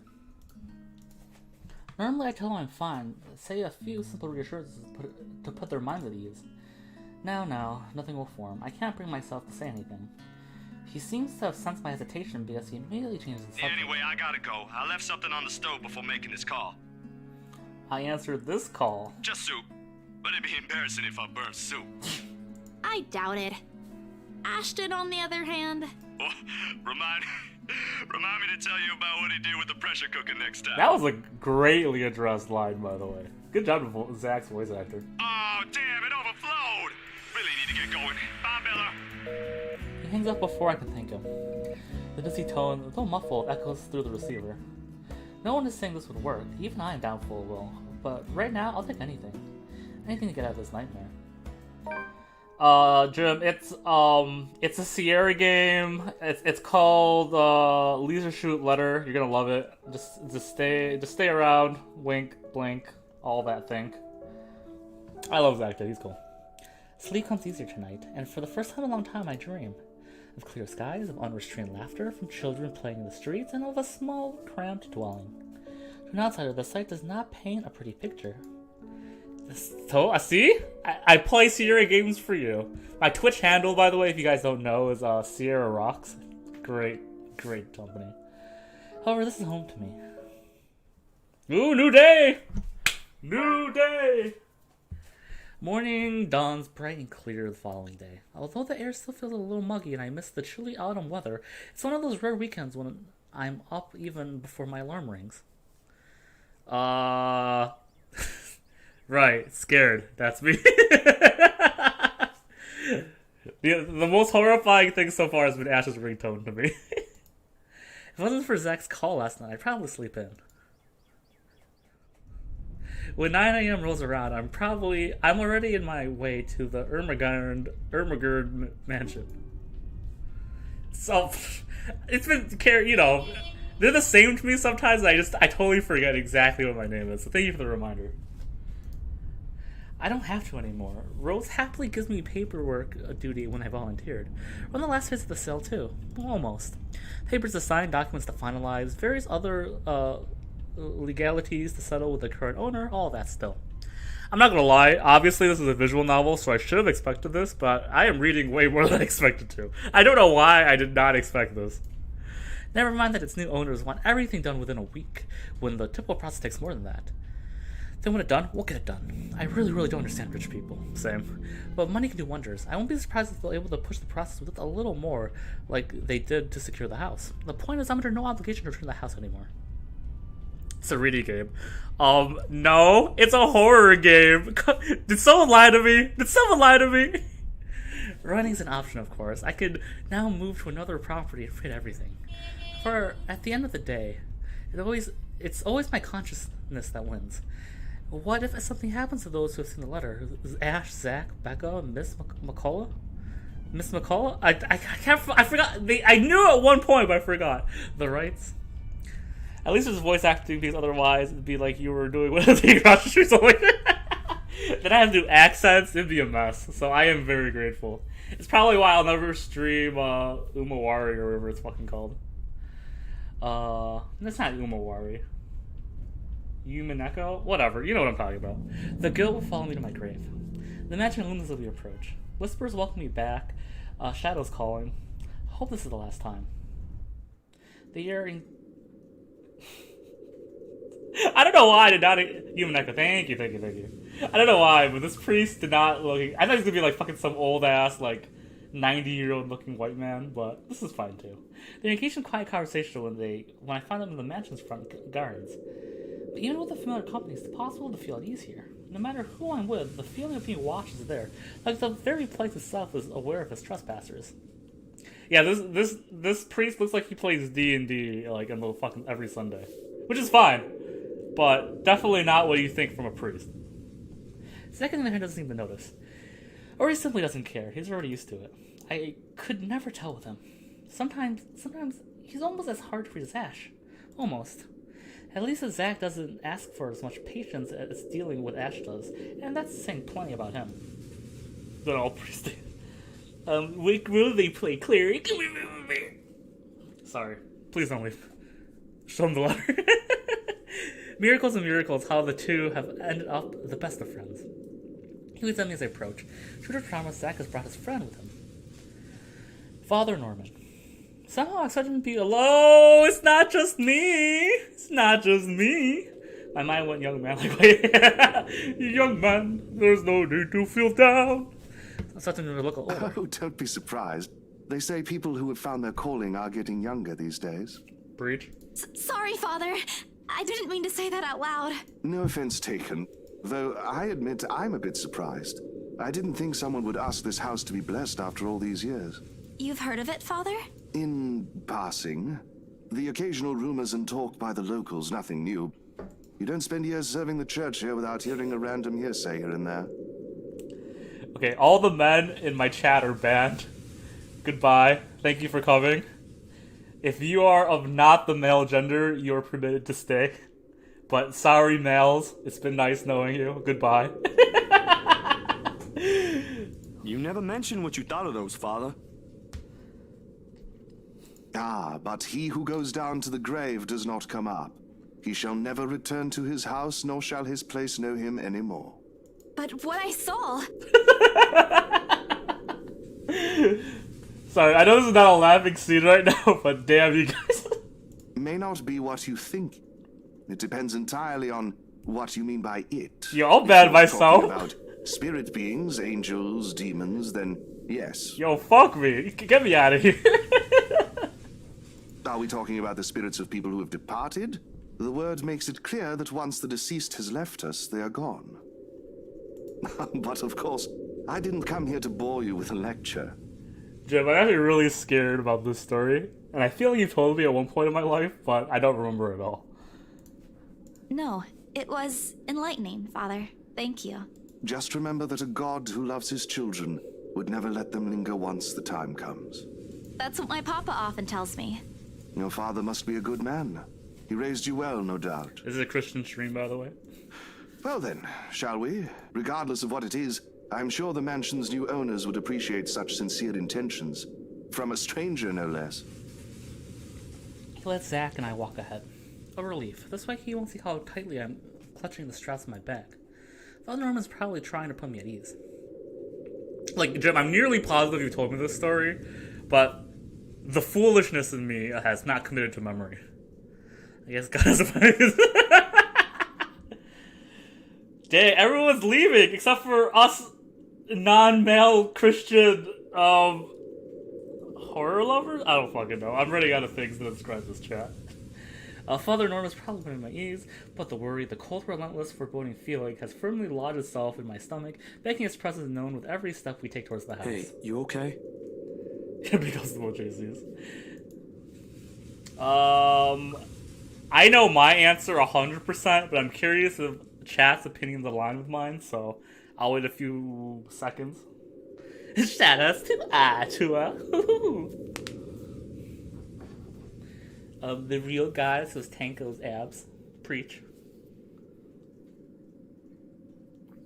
We're all God's children left us in a hot car. Damn. The ozone was the AC and we broke it in the car. Okay, I got 2 creeps. I got 1, it is nothing. Yeah, I'm in the creep side, so I'm gonna vote creeps as well. Sorry, Drew. Ooh, do we go up? Hell, I think that's up. This looks up, at least. It's hard to lie when Zach gives you that look. It's just there. The kind that implores. A silent appeal. I'm not sure if he's even doing it consciously. Another breeze blows, and I try not to shiver. Try not to listen to the voices that may or may not have been there. Ugh, this place really gives me the creeps. It doesn't seem more than an ordinary house to me, though. You can leave once again, Jim. I already banned you. Damn, I should have brought my camera with me. I saw a few areas that'd be good for a shoot. You think the new owners will allow it? Shh! What if you catch something? Or someone in one of the pictures? Oh, foreshadowing. It just means they want to be seen, doesn't it? No, I don't like that. Don't ask for it. It's not like we can stop them if they do. I mean, he's right, but... You're really not helping, Zach. All right. Sorry. Don't worry. I don't think whatever's inside this house will do anything. I'm here, yeah? I'll take care of them. Or I think I can. Oh, you're right, Jim. I apologize. Damn, he got me again. You're not that scary, but thanks. Duke's I'll be top sure to one. run behind you if I see one. Ridiculous talk, though the temporary reprieve it lends is more than welcome. Oh, I got super confused for a second ago. I was like, is it July? What? Oh, right. Oof. Ugh, he got me. It feels bad. I don't know if you watched Duke's Top 5 YouTube channel, but I watched a thing or two, I feel. Anyways, he obviously saw the return as least he could do. With a slight motion of his head, he gestures for us to move ahead, while my own fears are left forgotten for the time being. What is this chapter called? The things inside my bed clattering softly against each other while I rummage for the keys to the mansion. I should have heard the telltale jingle by now, but didn't I put it in my bag last night? Seconds later, I'm sitting at my heels, one after another.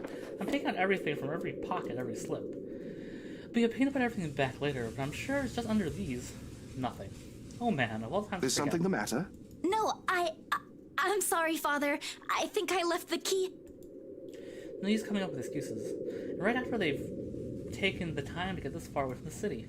With a heavy sigh, I grab the door handle to pull myself. A string of apologies. Careful, Bella!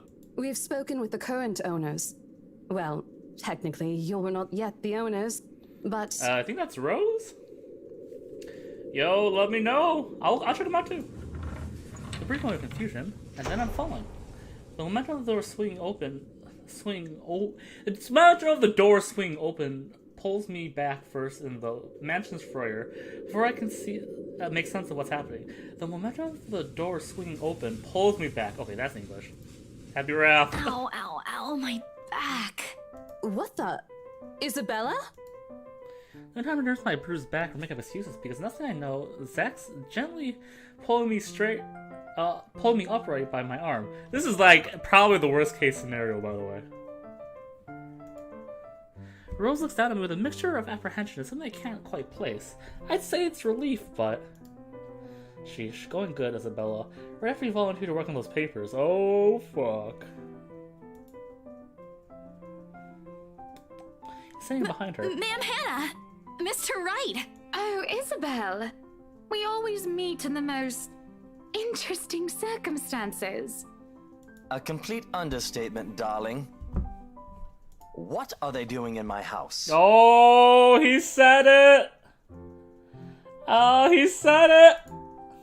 Abruptly, he waves his hand at Zack and Father Norman like their presence is a slight against his own. I thought you said you wanted to do paperwork duty. What are you doing here? Like a deer caught in the headlights. Chandler is moving behind them. I didn't even notice that. I'm fear, Rose, putting me on the spot. It leaves me no choice but to answer. The reason why I'm here? Well, spit it out, Lily. We don't have all day. Oh, fuck! I'm just here to make sure everything is fine before you move in. So sorry, ma'am. Mama, sorry. You said I'll go to hell if I lie. I likely will after this, but there's no other way. Well, it isn't entirely a lie. I'm here to make sure no one disturbs them after they move.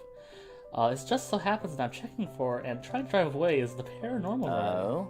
The house appears impeccably fine to me. Mr. Wright shuts his eyes around in a careful manner, as if he's looking for faults in every crevice of the house. The look on his face, though, as he returns his attention to me, is similar to what my Kuya Jordan had often given me when he was up to something. Usually a scare prank that inevitably ended in me crying. I never forget the way my brother sneered at me then. Part of me thinks that perhaps if it hadn't been for the object of his mischief in childhood, I'd have grown a little braver. Come on, little Lily. Lying doesn't do that cute little face any justice. Oh, shit. I'm a very patient man. Now, why are you really here? Oh, she don't like this. Right now, in the face of an almost identical expression, perhaps even crueler than what I'm used to, the lie told falls apart. The truth is, I was just thinking we could have the house blessed before move-in day. And why would we ever need to have this house blessed? For luck and protection. He's very actually not patient.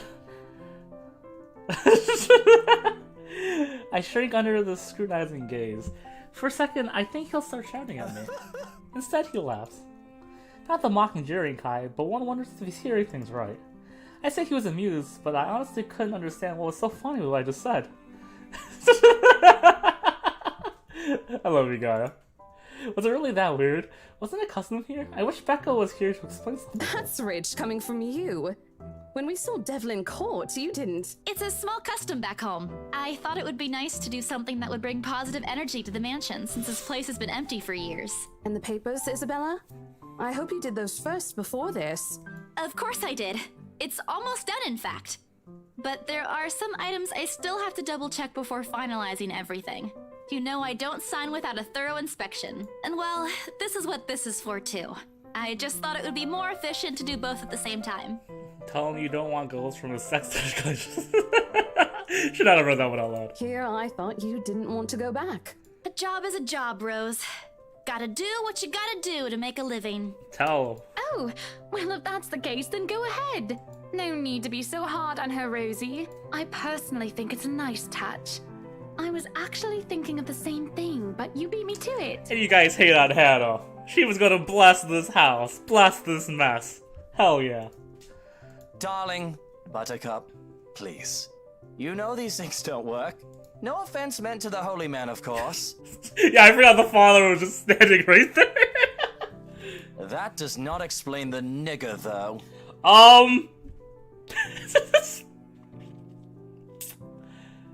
Did not know this would happen, by the way. I'm gonna click past this. All of a sudden, there's an awkward silence that even Rose, of all people, seems reluctant to break.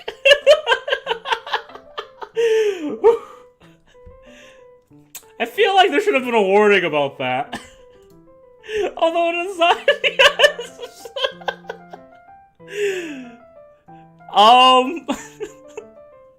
I agree with chat. This is a very blind playthrough. I agree with everything chat just said. This is a laugh out of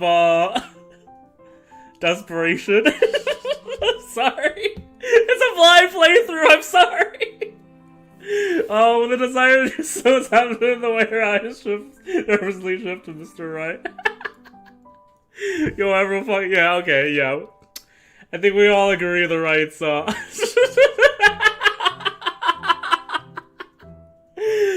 I'm with it. I'm 100% with it. Meanwhile, Zach's gripping my arms. Suddenly tightens. He doesn't say anything further, but this is a couple of look at him when they glance out. Yeah, I definitely need some holy prayer right now. I think that is literally the first time I've ever heard that word used in any video game ever. I could be wrong on this, but I feel like I would have committed it to memory. Anyways.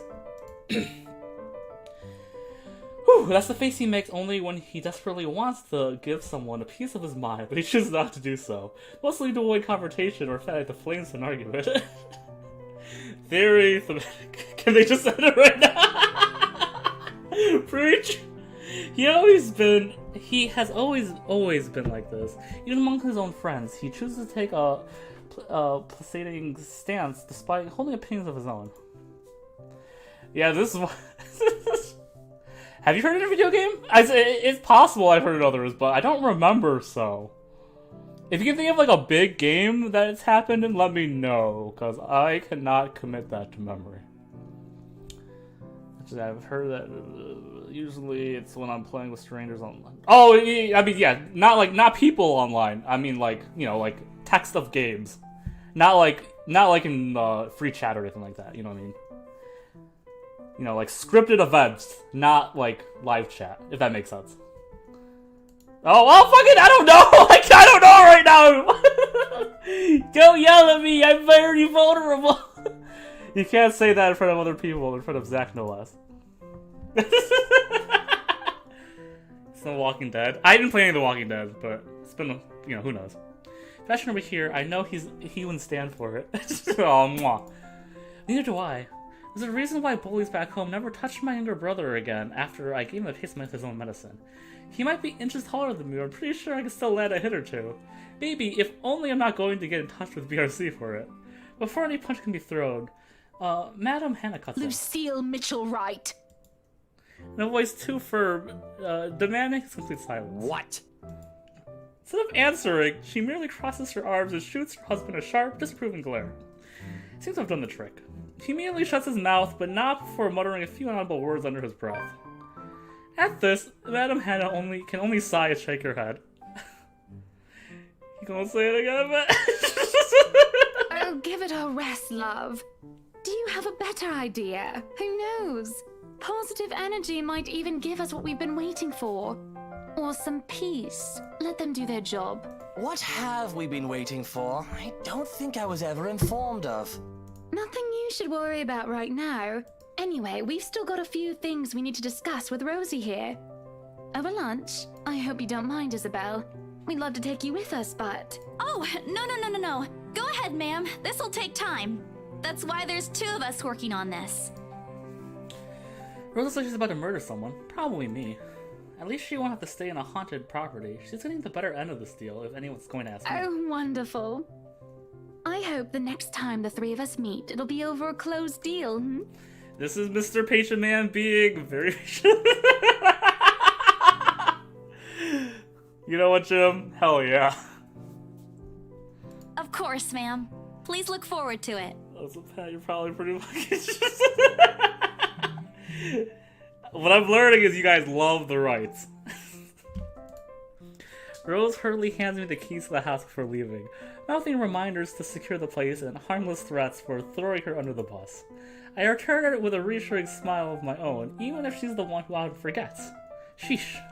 But just like that, gone just as quickly as they appear, fleeting from one scene to the next, and leaving me wondering if this is simply what's typical for the rich and famous. And so I'd rather stay with my rundown apartment or our little shack back home.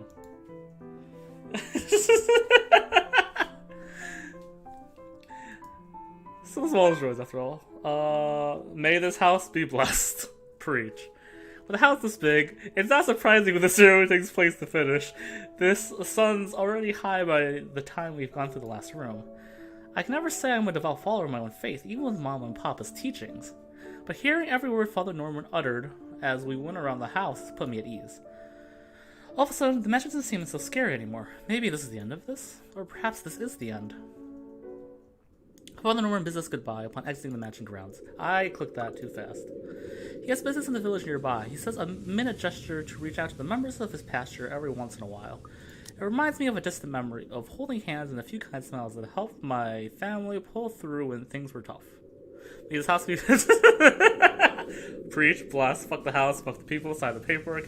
Yo, get that big stack of money and outie. Before he leaves. Isabella, a word before I go? Zachary hasn't been really forthcoming with your situation, and it is something I understand it wasn't his to share. But whatever burdens you, know that it's not a permanent fixture in your life. Besides, you have people to bear it with. I bite back the harsh retorts before they come out, masking it with a smile as we wave the good priest off. His words, though, meant to comfort, has only left a bitter taste in my mouth. If they don't believe you, what am I to do? A hand lands briefly over my shoulders, taking me out of my thoughts before they take a sullen turn. My smile doesn't quite reach my ears when I turn to him. Say, do you want to go somewhere? Right now? Where to? Anywhere in the city. I'll leave it up to you. Yo, what do? We are busy people, so maybe some other time. Am I right, guys? Am I accurate, friends? Amigos, amigas. Is this accurate? I had maybe some other time? Question mark? Huh?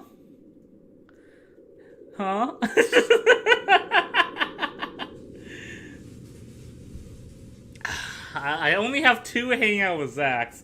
I only have 3 hang out with Zax. I'll hang out with Zach. I think this is a non-contest vote right now. It wouldn't hurt. I've got some stuff I need to buy. I feel like, I was gonna say, if Zach didn't like the fact that I was hanging out with him, I'd be very sad. And there's a shop I want to check. Is it real food this time? Let me guess. Rebecca? She's just worried about you. Even I can't eat that much instant noodles. He does need love right now, I'll tell you that. Think of it as a talent. Let's just go, Zach. I smile, a real one this time, devoid of any unpleasant thoughts. Regardless of what happened between us these past few days, I don't want to think harshly of them. I am so impressed by this water animation. I have no idea why. Sorry, Zach had me wait at a nearby bench upon arriving, prior to going off somewhere. I feel like this couple should be destroyed by this water motion, though. Yeah, like, I get too much ramen, it's bad for you, but come on. Yeah, it's good water effect. I feel like this family is like a supervillain family, too. Like, evil doctor, potentially evil child. Oh, whatever. I don't know, actually, Harry. I know it's a pretty indie game, though. Excuse me. He hasn't returned since, and it's been a good 20 minutes of being left alone entirely to my thoughts. In this weather, the city park gives off a lazier and more languid vibe more than usual. All children are evil, damn! Where children are usually seen running around and playing, there are now people lying, leaning back on their picnic blankets, simply enjoying the afternoon sun.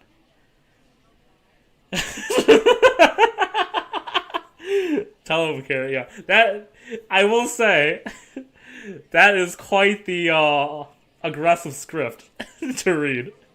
The smell of food drifts from nearby carts, and if the wind blows in the right direction, one would catch the whiff of freshly trimmed grass. I could always sleep on this bench if I wasn't waiting for anyone. Soon enough, I seen this hulking figure running towards me, carrying a medium-sized box with one hand and casually waving the other at me. Once again, hopefully no one to blame at all. Points to myself. Did you pick hanging with Zach, or did you pick hanging with Ash? I assume that's the branching path right now, Carrie. I could be wrong. Fucking blind playthrough once again. He's panting when he reaches my bench. Sweat drips profusely from his forehead, but there's a grin on his face. Sorry, the line was really long. Really long. You didn't have to run. Sit down first. Nah, I'm good. Didn't want to make you wait for these. Yeah, that makes sense. So I'm sure you hung out with Ash during this entire point. Yeah. Ooh, different thing paths. I like it, Carrie. Hell yeah. I already know what's in the blue box before he opens it. Oh, shit. I think we got the true ending, boys. Thanks for coming to the stream. You can catch me every Tuesday, 7:30 Eastern Standard Time. Okay. It's a little good. cinnamon rolls, all 6 of them topped with a white cream cheese glaze. The very same ones I bought when I sold my first property. Cream cheese. You get the fuck out of this chat. Zach is cinnamon roll of the game. Literally the blastest image possible right now. I also live for this animation. Hell yeah. After I met Zach, Ash, and Becca. Funny how such small things could trigger a distant memory, no matter how mundane it is. I won't say no to free food. Why is he getting me these now? What for? Cleans up the empty space beside me, wiping the sweat off his forehead before answering. Throw the rolls of the gun. An apology. And as thanks for yesterday and the other day. You don't have to buy me anything, Zach. You were upset. You haven't been yourself recently, and people kind of miss that, you know? Yeah, she's gonna die of good taste. Are you just saying that, or...? No, really. Rebecca told me. You know how she is. Ashton, too. Ashton was an ass. He should have been named Ashhole instead. He went a little overboard, yeah. I can talk to him if you want. He'll still tease me about it, even if it's Rebecca telling him to stop. Besides, I can handle him.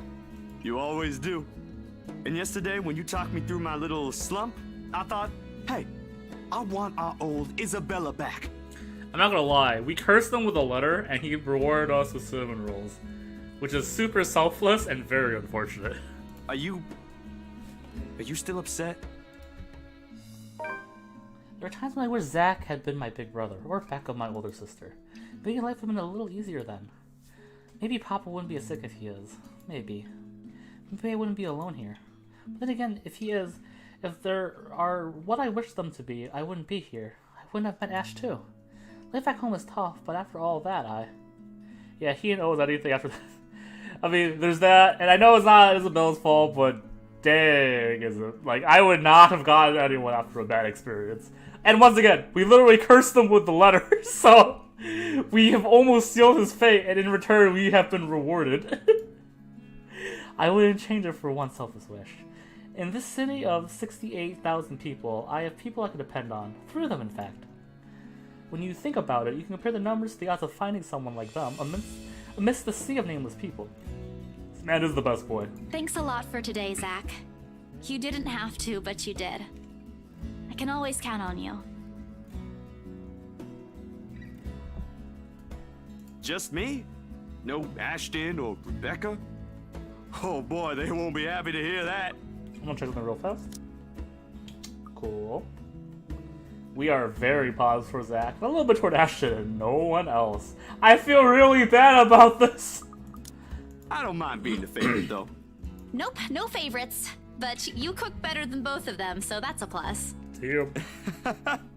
It's always been food with you, ain't it? Don't put it like that. You're making me sound like a glutton. I'm not saying you are, but it does feel good to know there's someone I can invite for food to be able to eat all of it. Only that? I thought we were also art buddies. Oh, that too. But the food thing really stands out when you think about it. You do eat a lot for someone your, size. Low blow. I take pride in my height. What's her height? Oh, she's 5'2". Okay, that's pretty short. Oops. So, is it okay now? Do you feel better? Does it still scare you? A little. I'll be okay. I'll figure it out, somehow. It's not as bad as the other day, and Father Norman helped too. I should have brought something to thank him. Oh, we could visit him anytime. He loves hearing from the young ones. All my female coworkers are shorter than me. There are like 5 of them. Damn. I mean, I'm not overly tall either, so I really can't judge. He isn't that old, is he? He didn't seem old at all. Don't know. He doesn't tell. I think I might have seen his face somewhere before. I just couldn't recall when or where. Ash says he looks like his boss, or the bartender at the local pub if he squints. Don't take his word for it, of course. He might have accidentally inhaled something from the forensic lab again when he said that.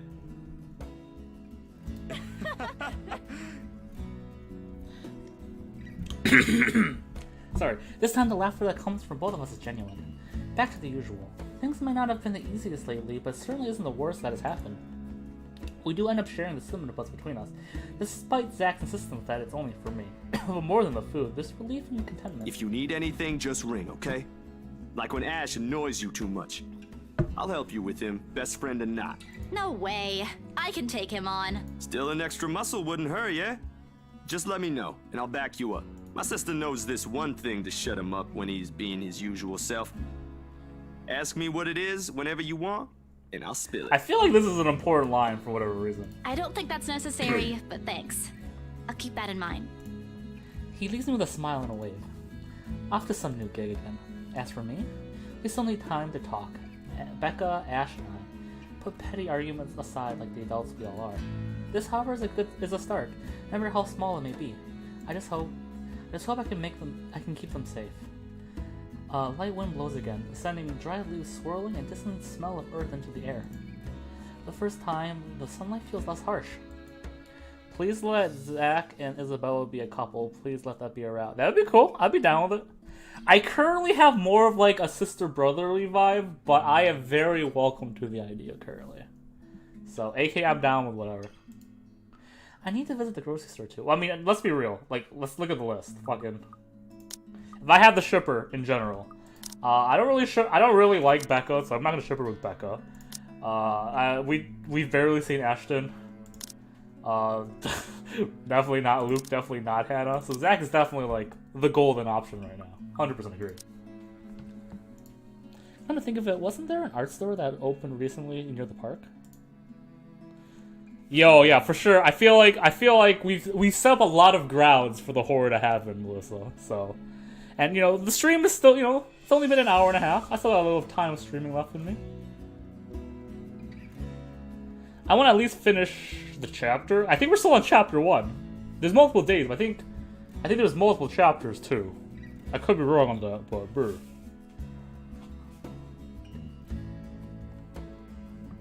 Do I? Okay, I was like, that is a long load. Damn. The cat's name is Björthil. That name. I can't say it. I'm sorry. Or at least that's what his college says. Did I miss something? Oh, I didn't. It's not a name to give a cat, in my opinion. But it speaks grace much like the one it carries. It shows in the way that he switches his tail and his eyes open follows my hand every movement. I'm not sure what he finds fascinating in me, to be honest. I wasn't the very picture of grace when he found me, after all. It's a bad idea carrying 2 heavy bags of newly bought art materials and groceries without help or a sure ride home. In hindsight, I shouldn't have bought all of those at the same time. I didn't even make it past the park. And now I'm suffering underneath the glaring afternoon sun, hunched over on a park bench and dripped in sweat in the company of a cat curiously watching my every movement. I hope it stays where it is. It's just a black cat, but back at home, they're considered ill omens. Don't look at me like that. I can act graceful as well if I want to.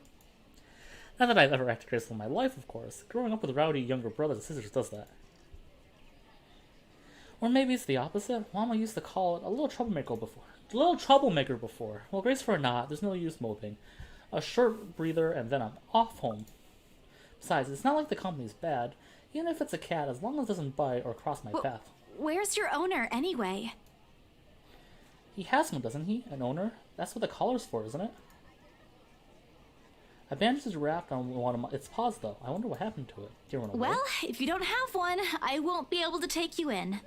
I tried to bring one home before. A cat. Not black, of course. Well, if you don't have one, I won't be able to take you in. My apartment doesn't allow pets. And Rebecca threw a fit before the landlady could. I take a small packet of sweets from one of the bags beside me and pop it open. As I'm about to put one in my mouth, he meows. My hand stops. Do you want one? Oh, fuck. Is this a choice? He doesn't meow again as I'm expecting him to, but he takes his unclean gaze as a guess. I shift the piece to my palm and hold it out to him wearily. He sniffs it once, twice before. Baruthia! Oh, fuck! Is it my wife? Oh, shit! Like a good, properly trained pet, Baruthia, thankfully pronounced, responds as soon as he's called. Recognition comes as soon as my head snaps in the direction of the voice. English hard. Miss McAuliffe, hard to miss with her height. Sorry. Did my cat hurt you? Oh, it's you. Damn! Nice to meet you again, Miss McCullough. Were you harmed in any way? I'm sorry. Bruthiel's not exactly fond of other people.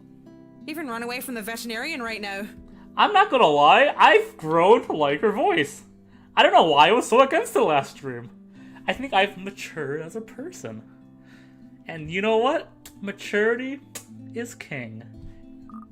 Wait, she appears in the fucking journal, right? Yeah, she's right here. How did I miss her in the fucking ship talk before? Whatever.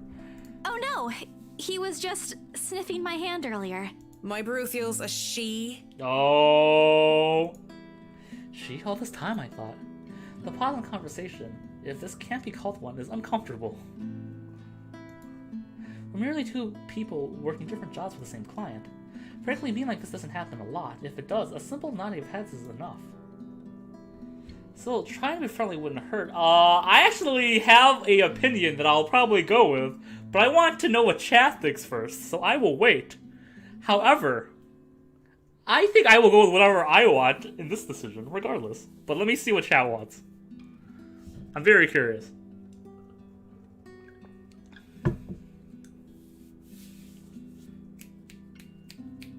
Talk about cat, talk about cat, talk about cat.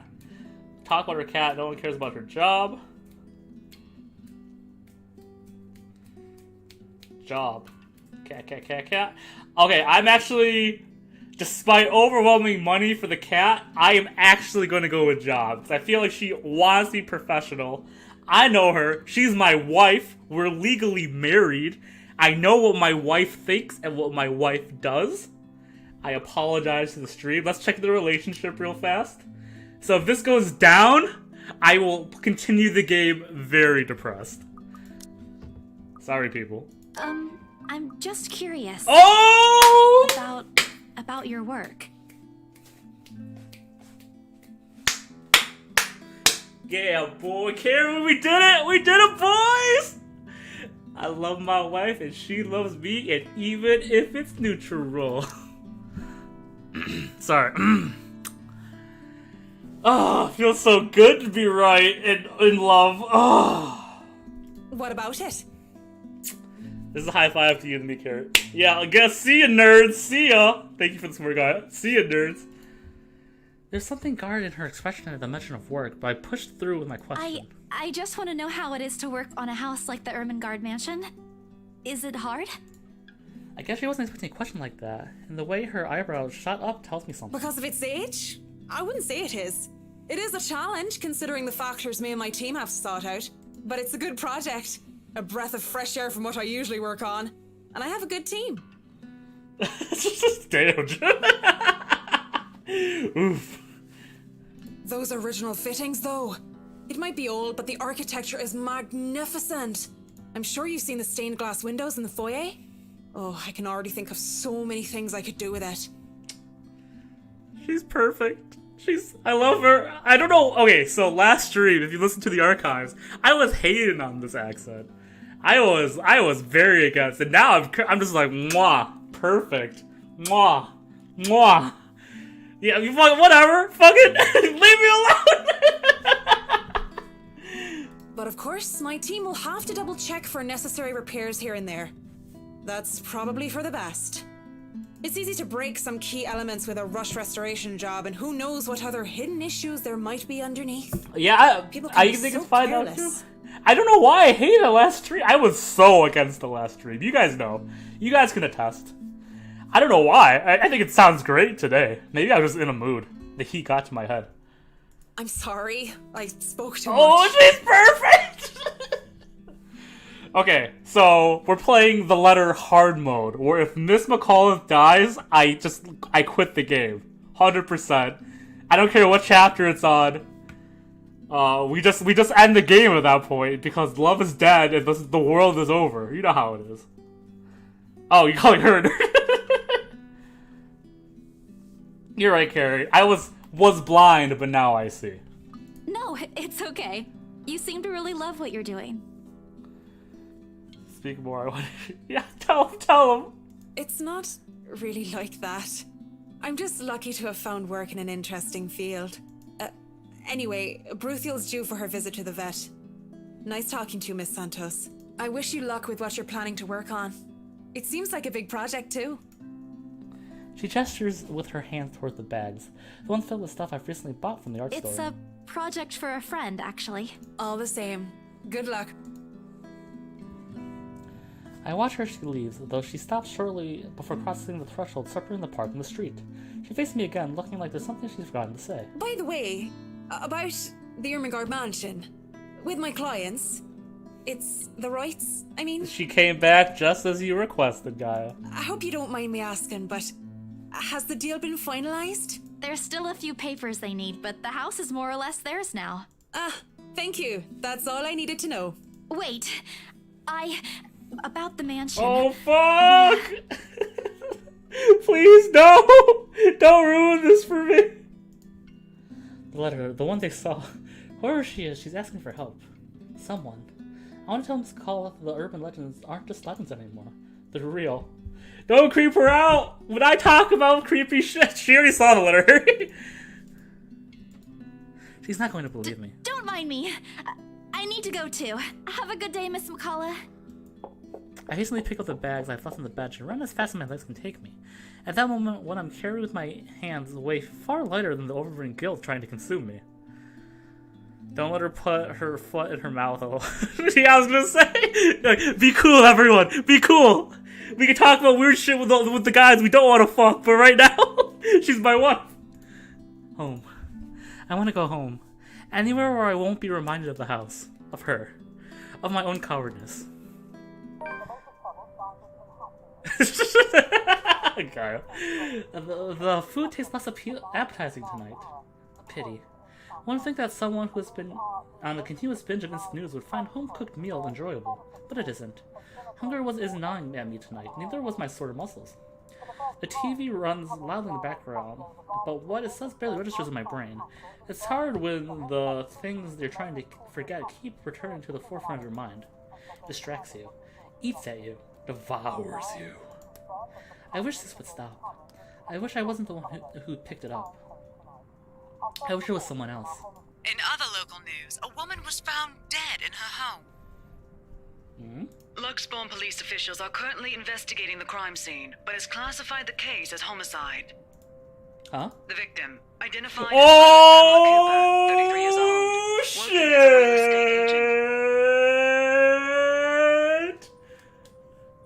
Oh, fuck! I did not think this would happen this early. Unless... Rose? Discovered lying in a pool of blood in her two-bedroom flat with the words "Help me" repeatedly written on the walls. Oh, we got... Damn! I did not think this would happen already. No. No. This isn't what I want. This isn't supposed to happen. None of this is supposed to happen. No one's supposed to die. These are stories, right? Legends?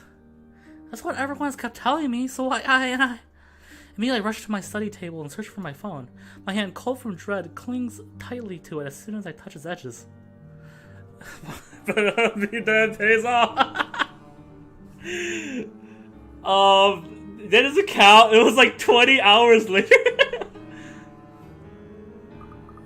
I mean, she wasn't in this, so I feel like this had to happen. Ooh, this music slaps.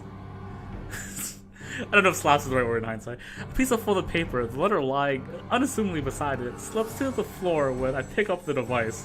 This is really loud for me, so this is gonna be really bad when a horror thing happens. I pay it no mind. There are more important things. Right now, I need to call her. I was with her. I was just with her not too long ago. I knew she was okay. No.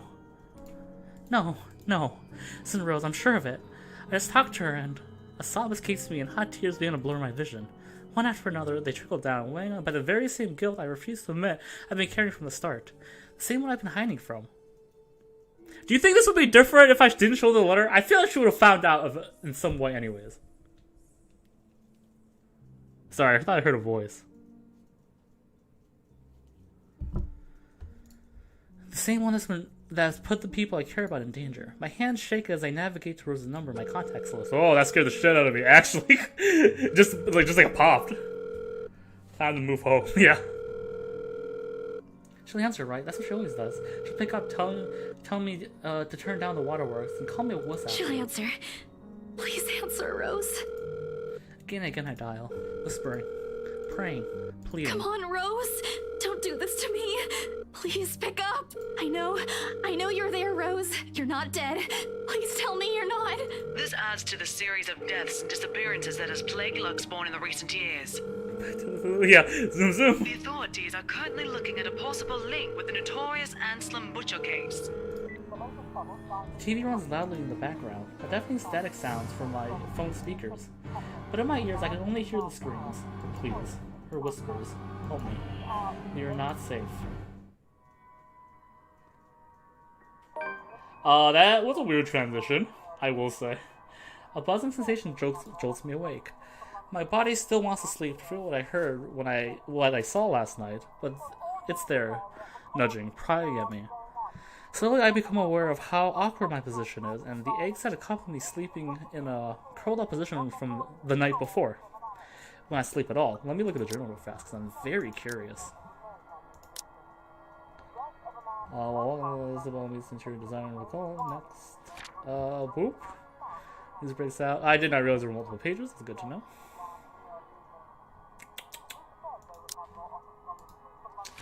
Cool. This is really cool. This explains a lot. I never noticed there were multiple pages. Anyways. The memories are impossible to forget that now. Now that Rose is gone. They say it's easier to say it out loud. Said the words weigh heavier on me each time. She's gone. Gone because of me. Gone because of one letter I was too curious to look at. I should have been more careful. I should have just kept my mouth shut. I should have destroyed it before anyone else had been involved. I should have. The notification light on my laptop blinks incessantly, mockingly, like when I look at it, as if it's calling me back to sense of normalcy. English hard. To all BRC employees, in the light of the recent events, there will be an all-staff emergency meeting from 1 to 2. Attendance is a must.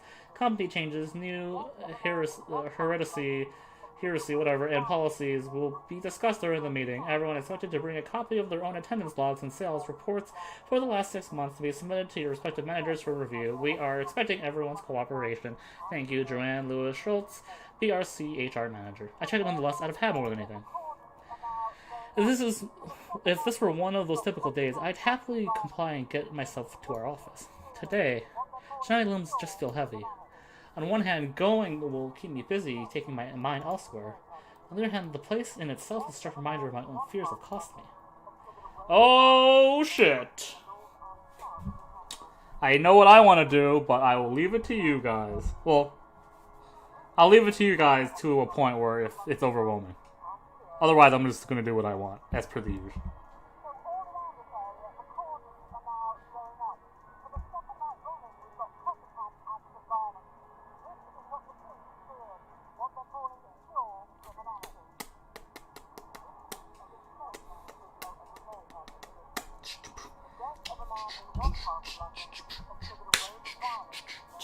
Go to work has one vote. This cat also has a face. So does the sheep, and so does... I'm gonna save real fast, actually. I haven't saved in a while. Yes. Just like your normal life. I gotta stay home. I got work. Yo, in that situation, I'd stay home, but for starters, I'd go to work. So I think that means it's a vote for work. Yeah, realistically, like, real talk, I would like to say I go to work, but I would probably feel so heart-shattered that I'd stay at home. Yeah, I think I'm going to go with my gut as well and say go to work. Sorry, Jim. I love you, baby, I swear. I swear I'm not doing this intentionally, I promise. I'm hoping it won't get me anywhere, because I feel like we're going to find out something about how Rose dies on her desk or something like that. That's my thought right now. But staying at home means nothing happens, right? It means we lose anything to do with this murder. I'm sure someone will visit us or call or something, but... This is just one of those things, isn't it? We deal with it with a smile no matter how bad things get and hope for the best. Though my whole body feels like lead and my limbs are sore, I push myself away from the chair and head for the shower. Not what I expected. The letter I dropped on the floor last night flutters open as I pass by, unfolding for no one else but me to see. Every word written on it glares back at me. They sneer. They ridicule. Like living beings fully aware of what they've done. With a huff, I pick it up and shove it in my bag. Why are you carrying this? Perhaps with more anger and frustration than I'm used to showing. This too I'll deal with. Somehow I'll find a way and make things right. I have to. For it takes more people from me. Even if I must do it on my own. Papers rustling, telephones ringing, feet shuffling. Overall, today was like a typical working day at Briar Realty Corporation, except it isn't. The air is thick with tension and unspoken questions. No doubt everyone present has already heard about Rose. Gotta show more people. Like, why did you bring it? They missed last night's report. It was established that it was at home where only her eyes could see, right? Sorry. They'd likely seen it in the morning news in the papers or on various news sites on the internet. Everywhere's a bitter reminder. In fact, everyone's giving me a wide berth, as though the mere mention of Rose would be enough to trigger something in me. It's appreciated, but only serves to create a bigger hole in the place Rose has left. After lunch, my boss calls for a meeting. I don't have to look up from my work to know what it's about. He's in a strange, pensive mood today, probably out of respect for a dead colleague. Oddly, I'd appreciate more if you just shouted at me today. Anything's better. I'm sure you've all heard of what happened to Miss Cooper. She was a valued member of our team and she will be missed. There's no date for a funeral, yet. But those who wish to attend, kindly speak with your respective supervisors. By the way, has anyone heard about our still AWOL staff? None? HR, you know what to do. Santos, a word? In my office? At the end of it, I've been given the entirety of Rose's workload, including the finalizing the rights papers. I've been promised an ample compensation for my efforts. I think expecting me to be happy about it. Instead, I immerse myself in my work. I have to, anyways. I want to forget. Employee of the month! We did it! We did it! Time flies when you do, and by the time I give notice, it's already late. Everyone already leaving me in the company of a radio and a member of our janitorial staff. I don't even know his name. Rose likely does. She remembers people easily like that. I'm going to save. I have a really bad feeling in my body right now.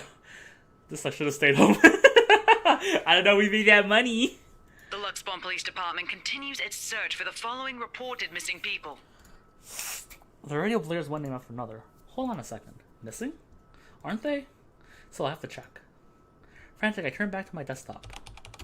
The loud tapping of my fingers against the keys fills the office for the better part of my shift as I look through everything.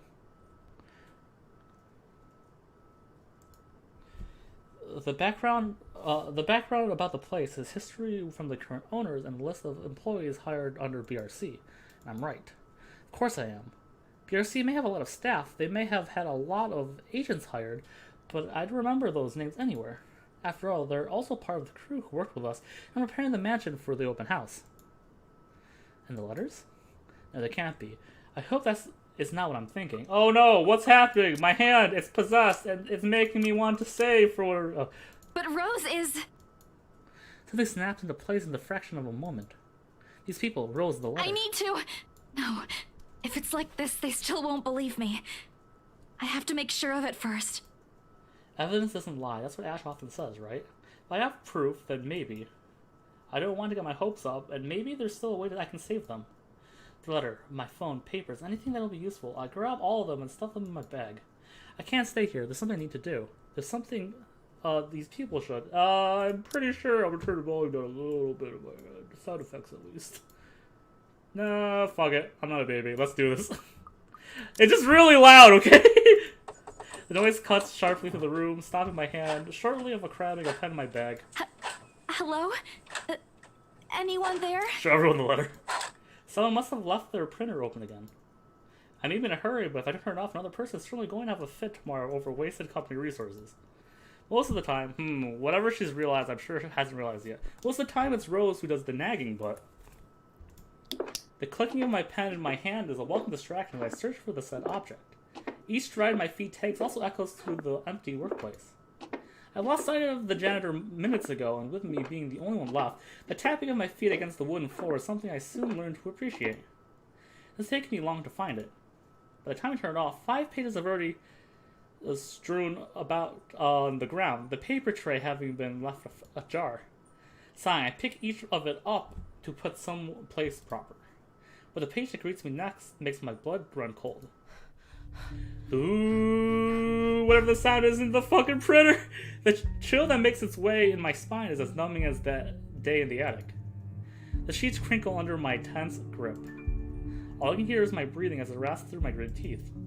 Before I can either gather myself, I take the first steps out of here. Total darkness totally envelops me.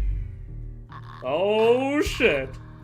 As I hear every horrid thought running inside my head right now, something snaps.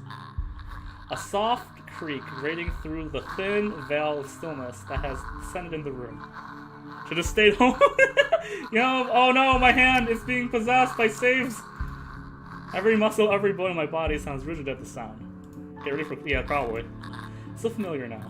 Yet my own traitorous curiosity still presses me to take a careful peek over the cubicle's wall. Oh shit, it's her. Standing in the only exit of the office, a bed facing away from me.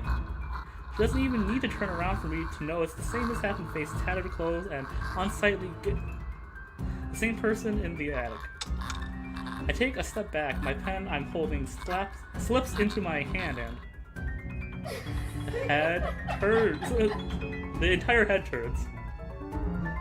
A scream almost escapes from my mouth, and I duck under my table as quickly as I can.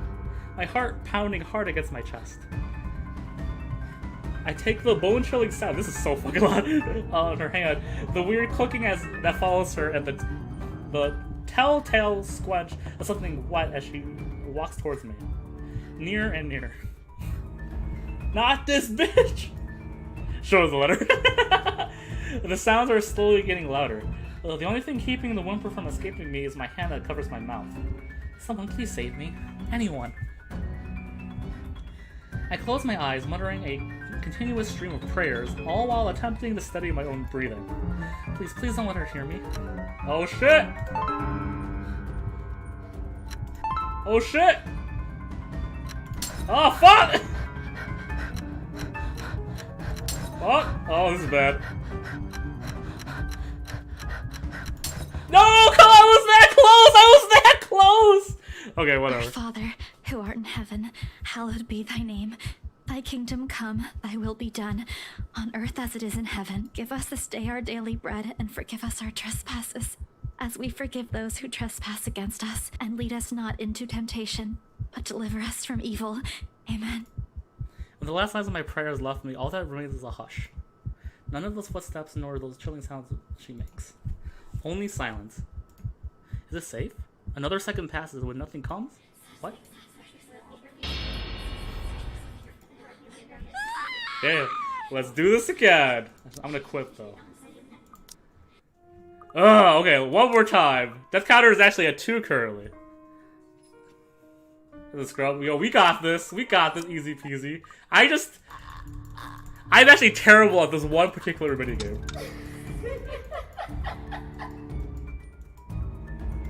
I will actually say though, there's actually not a lot of jump scares during this moment. I'm very surprised, considering this game has a lot of jump scares.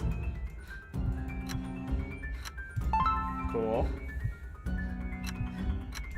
Cool. See? See? I can do it! I can do it! Whatever.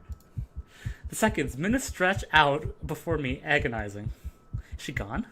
Slowly I open my eyes to take a peek. I don't dare move or make a noise. Thank you, pro gamer. In the face of such terror, I can only beg. Let out silent pleas to whoever is out there. Please, please don't let her notice. I don't want to live. I want to live! Sorry, I was speaking my own true heart's words, not the character's words. Hannah? What the fuck? Wait, what? What? What the fuck? We protag switch?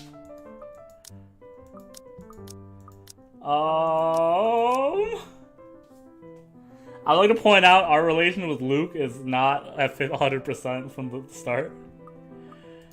Okay, I guess we play as Hannah now. Oh man, I hope this is an order. Oops. Let me check real fast. Nope, not what I want. Journal. Fuck. So yeah, she just trapped her at the desk or whatever. Carrie, did you pick go to work too, or did you pick stay at home? Just out of curiosity. I assume those are very different. Hannah Wright, Nee Evans. They all have like 4 names, right? 1, 2, okay, 5 names. Never mind. Birthday, April 30th. Taurus, 31 years old. Oh, you picked go to work too, so I assume they're the same regardless of what happened. Height, 5 feet 7 inches, 170 centimeters. Occupation Harris, former finance manager. Nationality British. Religion Anglican. Education Masters in Business Administration and major in accounting. Likes, I do not know how to say that. That's her maiden name? Ah. Thank you. Educational. Dogs, fashion, parties and dancing, the beach, children, iconic women, charity, math. Of the Luxborn higher class, Hannah's used to living a life of luxury. Absent parents made her crave for attention, though, something she's gained from her private tutors and nannies instead. It was never enough, however. She studied hard in order to make her parents proud, going into business so that she could work alongside them. The challenge in her otherwise privileged life was certainly a thrill for her at the very least. She had many suitors dating different men and women, but it was through work that she met Luke. It was love at first sight for her. Upon her parents' death, Luke proposed to her. That was the move that led to the merging of the Wright Enterprise and Evans Incorporated and her subsequent retirement. Their 7-year marriage is strained, but Hannah tries her best to make it work. Booyah base. Oh, from that word? I thought you were just saying booyah base for no reason. And I was like, preach, Gaia, booyah base. And he was born, so yes, to give a name. I'm amused that her bio reveals she's bi because I didn't realize it until it comes up in the story. Ooh, it comes up in the story. That's cool. Perfect. Anyways, yeah, that's cool. I am willing to open my mind to Hannah, but I'm sure disappointment will consume me. What time is it right now? 9:44? We got time. Let's keep playing. It's far too easy for them to pay attention, enraptured. They hang on to my every word and follow my every move. All of it would have been stifling had I not grown used to such stares. Most are respectful, some are hostile, if we are honest, and a few are downright inappropriate. Leave Draco and marry Zack. I don't know if Hannah wants to. I think Zack can do better than Hannah. After all, Hannah Wright! Is this the priest? Is this the priest? Correct me if I'm wrong. There's a moment of agitation as a familiar but less than welcome face approaches me with a suggestive smirk on his face. Of course, I have a benevolent smile as I greet him as I greet any good friend. After all, this man can turn heads being famous in his own right. Officer Lee! What a pleasant surprise.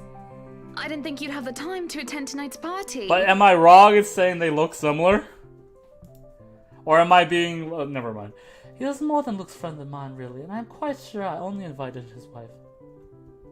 Yes, so this is like a Superman Clark Kent thing. Has the glasses, is a priest, doesn't have the glasses, is Officer Lee. More like I am only friends with the chief inspector because of Luke. Luke's only friends with Rochelle because of me. Priest didn't show up in my playroom, so I didn't know that. I don't think it's meant to be, but it does. Okay, I'm glad it's not just me. Thank you. Unlike how I treated Lee, however, Luke never hid his animosity for Lee Matriarch. It was an odd sort of friendship where we would have awkward double dates. I don't even recall his first name. It starts with an N, I think. I might be wrong. Aside from being Chief Inspector of Luxborn Police, his wife, Rochelle Lee Nee Vance, owns a General Electric company, fridges and freezers mostly. Oh, I always have time for my favorite socialite couple. Might I say, you look positively ravishing tonight. I thought his accent would be the same as the priest too, for no absolute reason, and it's so different that I was thrown back for a bit. I don't know why I thought that.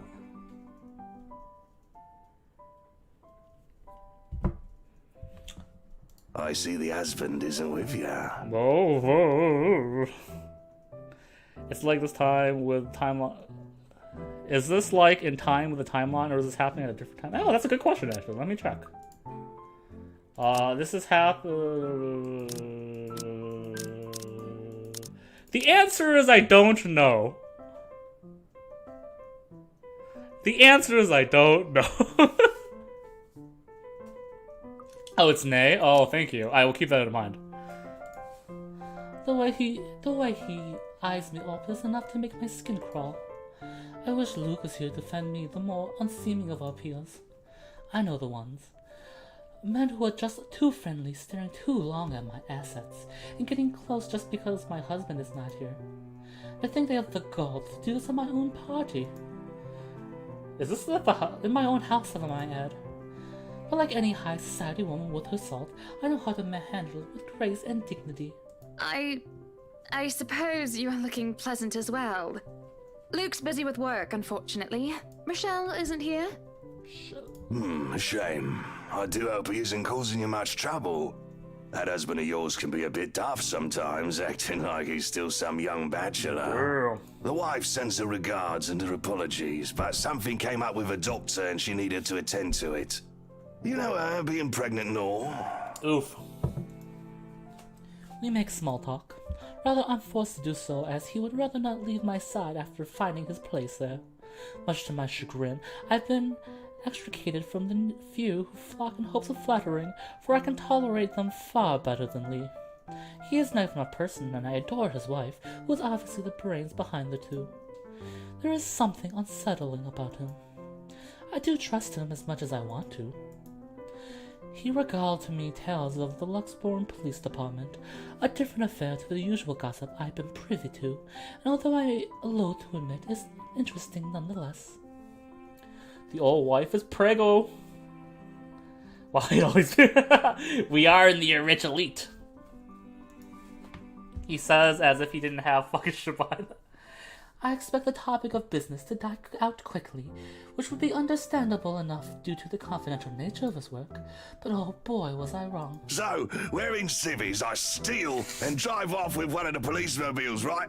In the mirror, I see the new tank chasing on foot and screaming about theft. Yeah. Oh, oof. He a cop, fuck him up. The look on his face was priceless when I parked it in the garage. Oh my. You made him chase you all the way home for a prank. What did Rochelle have to say about that? Rochelle has a strained love and hate affair with Lee. He's a married man who did not grow up past his early 20s, judging by the way he acts. Fuck him up. Show him the letter. Tell him. Surprisingly enough, they've been married for a good 20 years. A lifetime if you compare it to my marriage of 7 years with Luke. I, on the other hand, well, Luke is no Lee. I should be happy about that, I suppose. Although my darling did have his moments. The wife pulled my ear and gave me a good talking to, though. Besides, we live in a flat a block away, so it wasn't much of a grand chase. Weren't you living in a house near the countryside? Moved for work, you know. Or you probably don't. No, I don't. But a flat in downtown? I suppose if that's what you like. Oh, it's horrid. Hate that tiny place, no matter how convenient it can be for work. 55 square yards are not enough when you need to get away from the wife. Oh, oof. Sweat's hard. I wouldn't mind a place away from the city. Even started looking at the ads. I spied an interesting lot, actually. Heard it was finally put up for sale. That something mansion, you know the one with all the ghost stories. Oh, so I feel like it's before, like, this is the beginning. I know what he's talking about. There are only a few urban legends around here. It's... The Ermagood Mansion? That's the one. Worthy of a king it is. I'd buy it myself, but Rochelle would only gripe if I brought it up to her. Boy, do these people suck. Why get married if you can't... It's through the class system, Gaia. You know, those anti-gay quotes. Not to mention all the expenses a place like that will be a real fixer-upper. You also have to find someone willing to work there with how superstitious people can be. It's true. If it becomes a problem, just hire someone to do an exorcism. Actually, I do know of someone who could be up to the task. It's me, but with glasses. You remember the Ludgates party at their Christchurch summer residence? Of course. It was an excellent soiree. Everything was so classy, too. Such good taste. Oh, that place was a pigsty until they hired out this interior designer and they turned it into a bloody palace. She worked for the Exodus for their apartment in Soho too, and they recommended her when we were looking up pieces for our beach house in Porto Colom. Yo, yeah, this pig is pretty bad. I think I have a business card right. No, I must have left it in my other jacket. Anyway, she's called, what's her name? McCullough, Marianne, I believe, yes. But truly, if anyone were to get that place in McCullough, well, they'd be the envy and the talk of the town. Well, if you put it that way, I might just snatch it up for myself. This place was starting to feel a bit small lately anyway. Small. Sure, a three-story penthouse might not fit the description of small for some people. Also pointing out this dude is totally wearing a Steve. Yeah, what a fucking pig. Okay, maybe a lot of people, but it isn't big enough to have grand parties in. As it is, I only invite about 30 people at this point, and it already feels cramped in here. It certainly would be nice if I could have to ride an elevator up and down several floors before I can get anywhere as well. All Luke's words and not mine. Besides, I had been looking for a good anniversary gift. Luke might like this one. Or is he anyways? My wife! So... Come on. That's why Lee's dead to me, basically. I can excuse everything, obviously. The pranks on people, the infidelity, minor things. But dissing the wife? No way.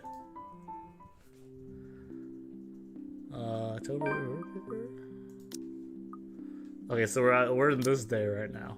Cool. Who the fuck is this?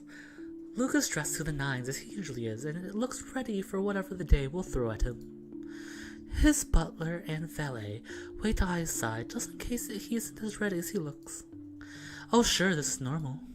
What is confusing me is the fact that he's on his way to the penthouse, considering we won't have anywhere to go until much later. Where are you going? I am to attend the Triad Autumn Tasting. I do believe I informed you of this 2 weeks ago. Yes. And might I remind you that I had stricken that off your schedule? Because 1, the doctor told you to stop consuming so much alcohol. Ron Weasley, I can see it. And 2, I informed you a few days ago about the open house we are going to attend in its place. I've even found this marvelous interior designer, Mary Ann McCullough. Oh, come on! It's a 3.5-hour drive to Cardiff. I don't have time for this. This is like that little party you threw all over again. You don't inform me of it, and you expect me to stay and be a gracious host when I have business elsewhere. You know how I operate, Hannah. Unless this was penciled in, I am sticking to my schedule. If I may intrude, the madam is correct. Your physician did insist you moderate your drinking, unless you wish to incur acute pancreatitis. Okay, so this is not the accent I expected from Johannes. I'm not hating it. It's just not what I expected. Lippincott set them apart because he hates them. I mean, what's there to hate? Oof, sweats. Luke is such a And you did have this open house penciled in last Wednesday morning. Thank you. Thank you, Gaia. It sounds fake, but maybe I'm wrong. Like, once again, adjustments. He could be the new Marianne to me. I don't know. About this haunted house. Bullocks, I don't remember doing so. Well, you did. While very hungover, in fact. He did. Moaned about me being too loud, but gave in after some pushing. Perhaps a bit too cruel and manipulative of me, but... Whose side are you on? Come on, Luke. You promised we'd do whatever I want this weekend. Well, you definitely shouldn't buy it. Also more likely to have tonsillitis before pancreatitis. Yeah, it makes sense. Gordon Bennett, fine. I am giving this house tour of yours a chance. But if it proves to be a waste of time, I am going to Cardiff, and you are going to take a cab home. Are we clear? It's just a bit of a husband and wife tit for tat, isn't it? All couples have their arguments. Once the honeymoon phase is over, as they seem to call it, rarely sets in that you and your partner might not always see eye to eye.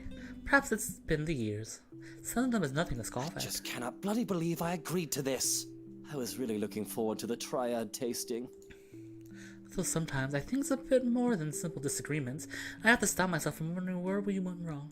There's always the Triad Christmas tasting in Manchester next month, and that'll only be an hour-and-a-half drive. Have I been neglectful? Have I offended?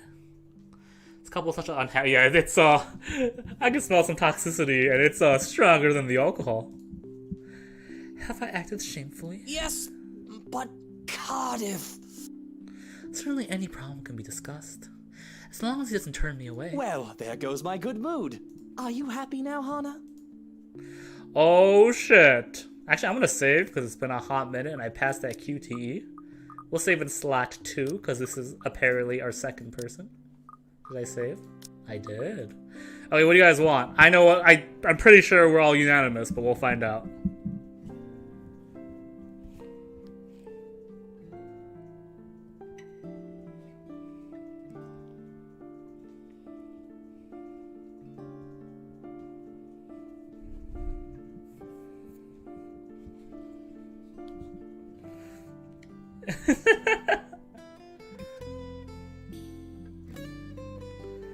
Kill him. Okay, I got 2 for defend yourself. I'll wait for 1 more vote. Defend. See, you know it's 100% with Jim and I see eye to eye.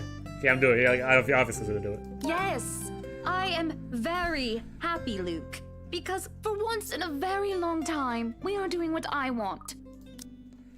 Did this go up? I know it was not at 100% before, right? I don't remember. I'm ecstatic. Understood. And this would be perfect if you stop acting like a child who needs their nappy changed. Oh shit.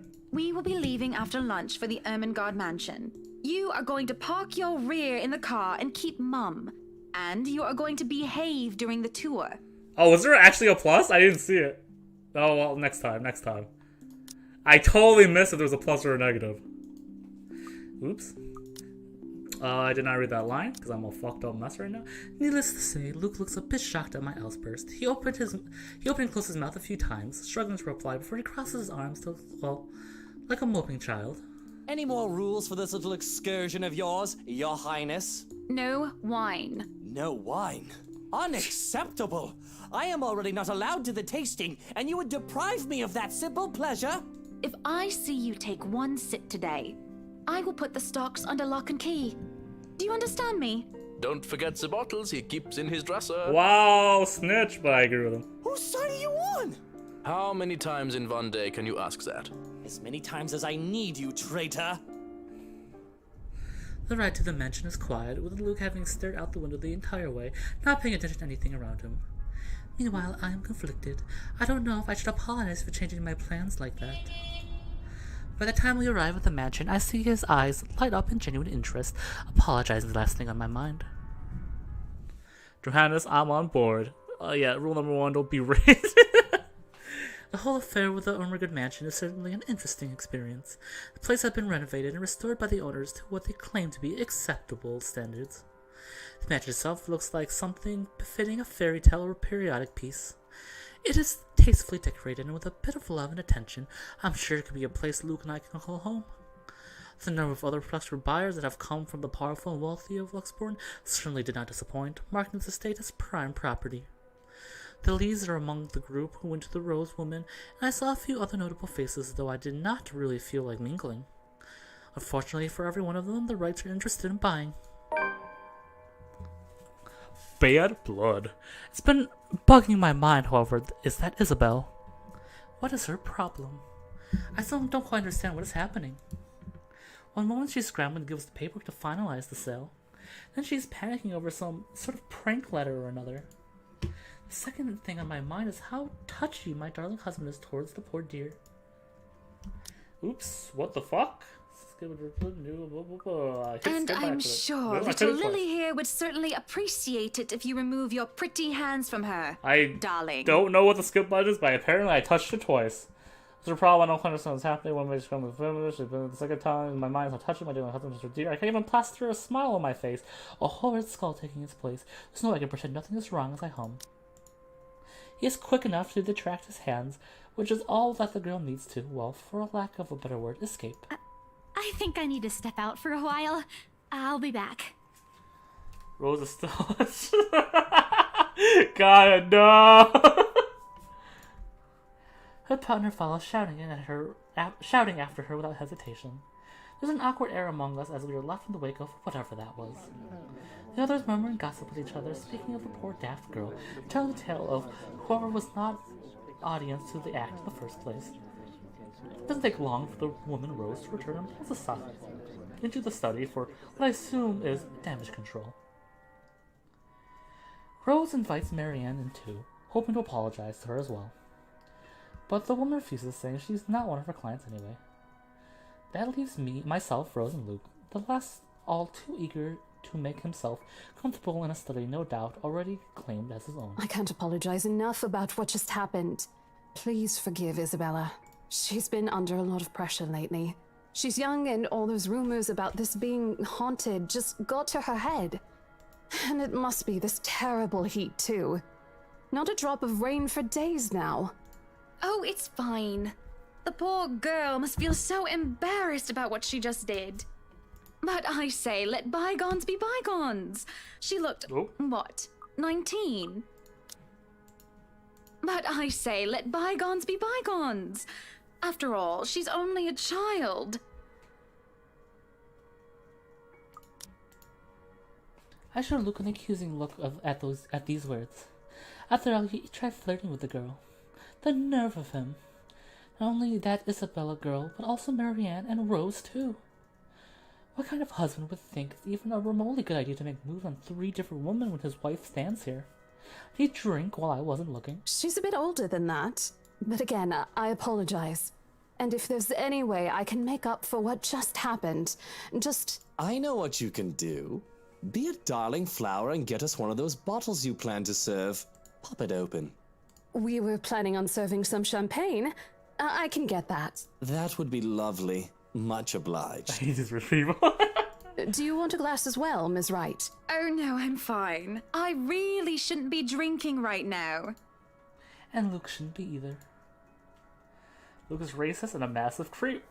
Yep, his defining qualities currently. Right now, I'm just too tired for any sort of argument. I don't have the heart to scold him in public as well. I'm certainly not his mother. I just want to get this horrid day done with, go home, and sleep. Perhaps maybe have a strong cuppa before I head off to bed. Yes, that sounds nice.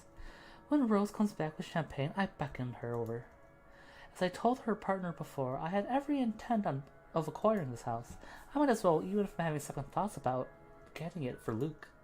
When we, the Wrights, had expressed interest in this place, we've had our eyes set on us. If we don't buy it, then might as well signal to have busybodies gossip about how we may or may not have lost our fortune. Regardless of the fact that it is false, image is everything when dealing with these people. These are unspoken rules for people such as ourselves. And besides, I really did like this place. Why, everything here is absolutely wonderful. Not the jump scare that I expected. Well, except for this ugly painting in the study. It looks like a bad fake of Edward Munch painting. Here's the deal. I'm willing to pay 10% higher than your listing price. If anyone tries to outbid us, just add another 5%. I doubt anyone can, of course. Or, you know what? Just add 15% to the listing price, and we can sign all the paperwork now. I guess, if that's what you want. That won't be any trouble. I don't have all the papers now. Didn't think this would be a quick sell. I'll have copies sent to you so you can look over them. And if you'd still like to finish the rest of the tour with Isabella's group, you're more than welcome to. No, I think we're good here. We'd appreciate a private tour of the place a lot more, I think. All right. Should I let Marianne in, then? Marianne? Alright, she's been waiting outside the study this whole time, hasn't she? I'll need to have a little chat with her to move this mansion project forward. Please do. Oh shit, the wife is back. There's a look of apprehension when the other woman enters the study. Yet, like a professional, I see the moment she seals herself and masks her worry. Admirable. We have this project then? Of course. Will you be needing anything from us? Having the floor plans would be a great start, just so that I can look at them beforehand. And if you could tell me when you're available for a meeting so that I can include it in my calendar? Oh, is a meeting really all that necessary, Marianne? I guess we can send Johans to help you out. You two can start by getting rid of this ugly painting. I wish. Just like, boom! A hush falls upon the room at my request. What painting? And lo and behold, the painting is gone. In its place, a mirror stands, which leads me to look at my own confused expression. Odd. Well, no matter. Back to the topic at hand. Marianne, dear, we are simply far too busy to meet up. Oh shit, well, I know what I want because I'm insanely biased toward any request my wife makes, but I'll wait like 10 seconds to see what chat says. Yeah, big yikes energy.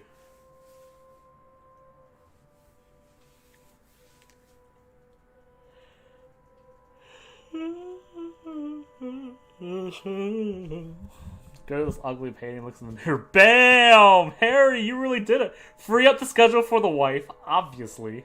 Free up, okay, 100% agree. Let's do it. But I guess we can free up a day to meet with you. Oh, there is a plus. Thank you, Carrie. Yes. I don't really need another Maudlin Monday reading about Maury anyway. The book club can function without me for one day. Show her the letter first. What time shall we be seeing each other? How does lunch sound? Besides, my house is a higher priority over book club. Wow, we can hold the next meeting in this place. Surely the beauty and grandeur of it will inspire spirited and lively debates about whether modern-day writers could match up to the classics. I might as well cheer up the rest of my week to handle whatever affairs dying this mansion requires of me. Any social activity can be put off until the right mansion's great debut. I'll have my fill of great parties and gatherings, especially when I organize them myself. That sounds good. Although, with a project of this scope, we might need most of the day to tackle your concerns. A more thorough inspection of the place is also preferable. Breakfast then! It's a date. It's really not. Oh, blush. Alright. Monday. 10 o'clock sharp. We'll see you then. Actually, Marianne suggested that we meet at 9, but who was even awake at that unholy hour? I was lucky enough to wake up this morning before Luke went all the way to Cardiff. We said our goodbyes, shake our hands, and make it clear without outright saying that we now own this house. By the time we left the mansion's grounds, sunset is almost upon us. So, you really want to buy this place then? That's a bit of a big impulse buy, even coming from you. She's into ladies a date. Praise to God that Marianne is bi, so I have a chance. Praise to God. Or at least likes me. Not that I'm complaining. Look at that devilish look. Well, I'm glad you're not complaining like you usually do. It's a right and proper Christmas miracle, isn't it? Hannah has finally done something right. I just look at him, staring at the passing scenery instead. Hey, Buttercup, what's with this cheek? Rose, Lily, Mint. The nerve, Luke, the nerve! Is that what this is about? 1, that woman's name was Rose. And 2, you know I don't mean a word of that empty flirting. What was that? Lily Mint? What the fuck's Mint? Marianne? What? That woman's name was Rose. She said Rose. I'm so confused. And it's still the principle of things, Luke. I understand if you try to woo them to get what you want when it seems that I'm not looking, but I told you once before not to do it when I'm there. He calls Marianne Mint? I never noticed that. I knew the Lily thing. Luke dealt with other women in the past to get what he wanted. Before shadowing. Oh my god. How long do we have to read these off? I know. Oh god. I really want to believe that I'm actually. Let me check something really quick. Not what I wanted to check. Because this is an order, right? So do we play Zach, then Marianne, then Rebecca, then Ashley, then Luke? Like, that would make sense, right? Because it seems really random otherwise, right? I'm having a hard time believing that now. And it isn't just the shameless flirting. There's something about that Marianne woman, as if Luke is familiar with her. As much as it shames me, it makes jealousy rear its ugly head. I am, suffice to say, ticked off. Really? I forfeit my trip to Cardiff for this, and you're still not happy. Oh, trust me, Luke. I am very happy. Very happy that, for once, we are doing something that I want. Can you not see the smile on my face? It's pretty big. It's only when I let loose those words that the truth hits me with like a slap in the face. But the looks of it, it seems like it has the same effect on my dear, darling husband. It's always been Luke wants to do this and Luke wants to do that, hasn't it? I don't remember the last trip we went on, which was of my own choosing, without needing to get the man's approval. On the other hand, I was pulled along to every single expedition he wished to tackle, and I never objected. The rest of the ride home is spent ignoring each other, pretending the other didn't exist. Luke looks pretty scary. Like, remember that anime intro thing? Didn't Luke have, like, that Psycho Edition part? Did I make that up? I feel like that happened.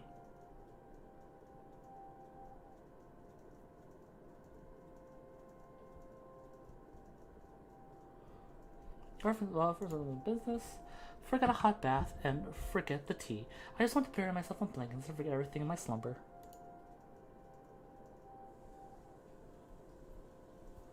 It seems that Luke had the same idea in my mind, so he tags along with me. But this is something I will not allow the moment I pass through the door. Out. I can't take a complete word. What the bloody hell, woman? This is my bedroom too! He stands flabbergasted that I deny him entry into our chambers. His pillows lie on the cold tile floors away from the warmth of our soft down bed, and my gaze promises him the same fate if he does not budge on this matter. Don't even try to argue, because I am very cross with you, Luke Wright. You can take the second bedroom or the guest room if you wish, but I do not want to see you at all for the rest of the night. Johans! Our butler wandered over, a curious expression on his face. He doesn't quite hurry, moving at a relaxed pace no matter how angry his master sounded. No, you are not allowed to sleep in my room, sir. That's not what I mean! Help me talk some sense into her! There is no sense in questioning her right to be angry, sir. So, if I might be excused, I'll go prepare the second bedroom for you. I have to keep a straight face as he stomps away in defeat. Mutiny! This is mutiny! The system is being upturned, and the people are rioting, and everything is left asunder. It isn't every day that Luke is rendered speechless by someone who he considers inferior, or to yield authority without an ulterior motive. His pride just won't allow it. I do keep telling the man to treat his people better. He may throw whatever he wants, but he will not get his way tonight. Victorious, I celebrate by jumping face first onto our bed. Undignified, yes, but nobody's here to judge me anyway. Right? Nobody's here to tell me what to do. Yet I succumb to sleep, and I can hear them whisper to me. I hear them whispering. Calling for me. They want me. Need me. They drown me, put me down, and suffocate me in their embrace until I sink to the bottom. Johannes is a homie. Yo, he's a homie. A deep abyss awaits, inviting yet foreboding. They're calling for me from in there, aren't they? And I do want to help, I do. When I try to reach out, something pulls me back, like a hook sinking myself into my stomach. Thanks for the jump scare, appreciate it. I break through the surface with a gasp. Alone in bed, without Luke to hog the covers, I swathed in cloth and slicked with sweat. It takes a while to untake myself and kick them all off. Both the bed and I are a right mess by the end of it all, but I am more than eager to just get up and go out for some fresh air.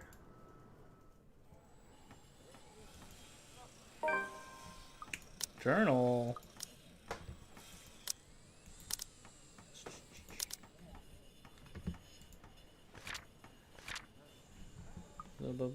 Okay, cool. The days pass gone by a blur. I haven't talked much, Luke and I, outside of necessity. In fact, we hardly talked beyond the topic of acquisitions of properties. Properties being the mansion, of course. Everything's been busy, so busy that I haven't talked to anyone outside of business, and it is so stressing. So one can understand my need for a good chat, preferably over a good meal. There are times when any decent, emotionally healthy, and socially capable person need a good friend. One who will talk to them about the conversation degrading or turning into an argument. Or bearing a nearby friend. I have an interior designer under a confidentiality agreement to listen to me. Hiya! Come on now! The place is bustling with movers, carrying furnishings here and there, along with several trunks of personal belongings taken from our penthouse. I can hear Luke barking at them in the other room, making sure nothing is handled carelessly or gets stolen. Careful now! I know your pictures are framed by cheap plastic, but those are framed by African blackwood and are one-of-a-kind commissioned paintings. Each one is easily worth a lifetime of what you not make. Started to mouth. The walls did not do a good job of avoiding him at all. But then again, it is Luke. I would still hear him ranting, even if we were on opposite sides of the mansion, and I'm wearing earplugs. I'd really like to thank you for inviting me to breakfast, Mrs. Wright, but I already ate, so I should really go back to work. Nonsense! You arrived so early, you must not have gotten a proper meal. Our butler has made a surprisingly lovely bubble and squeak. Sit, sit! I'd situate us in the dining hall, but it is a mess right now. Oh, Johans! The man in question appears, ready for the tray as he starts to set the table for us. My wife. This guy is cool too. We sit in silence as we each served with a plate. She knew this was breakfast and she still ate first. That's my wife, taking charge. Ooh. By the way, this is a food game with a horror mini game into it. Bubble and Squeak, topped with a nicely poached egg with cherry tomatoes and other garnishes, adorning the edges of the plate. I have not had a poached egg in a long time, and now I have a huge urge. 2 drinks. Interesting. A cup and a saucer, and a teapot with some Earl Grey is placed down for Marianne, and I asked for an orange Julius. How are you liking the project? Drop that vase and I'll have your head! I love the food images, man. I know it's only an 8 million yen vase, but I Yeah. swear. Yeah.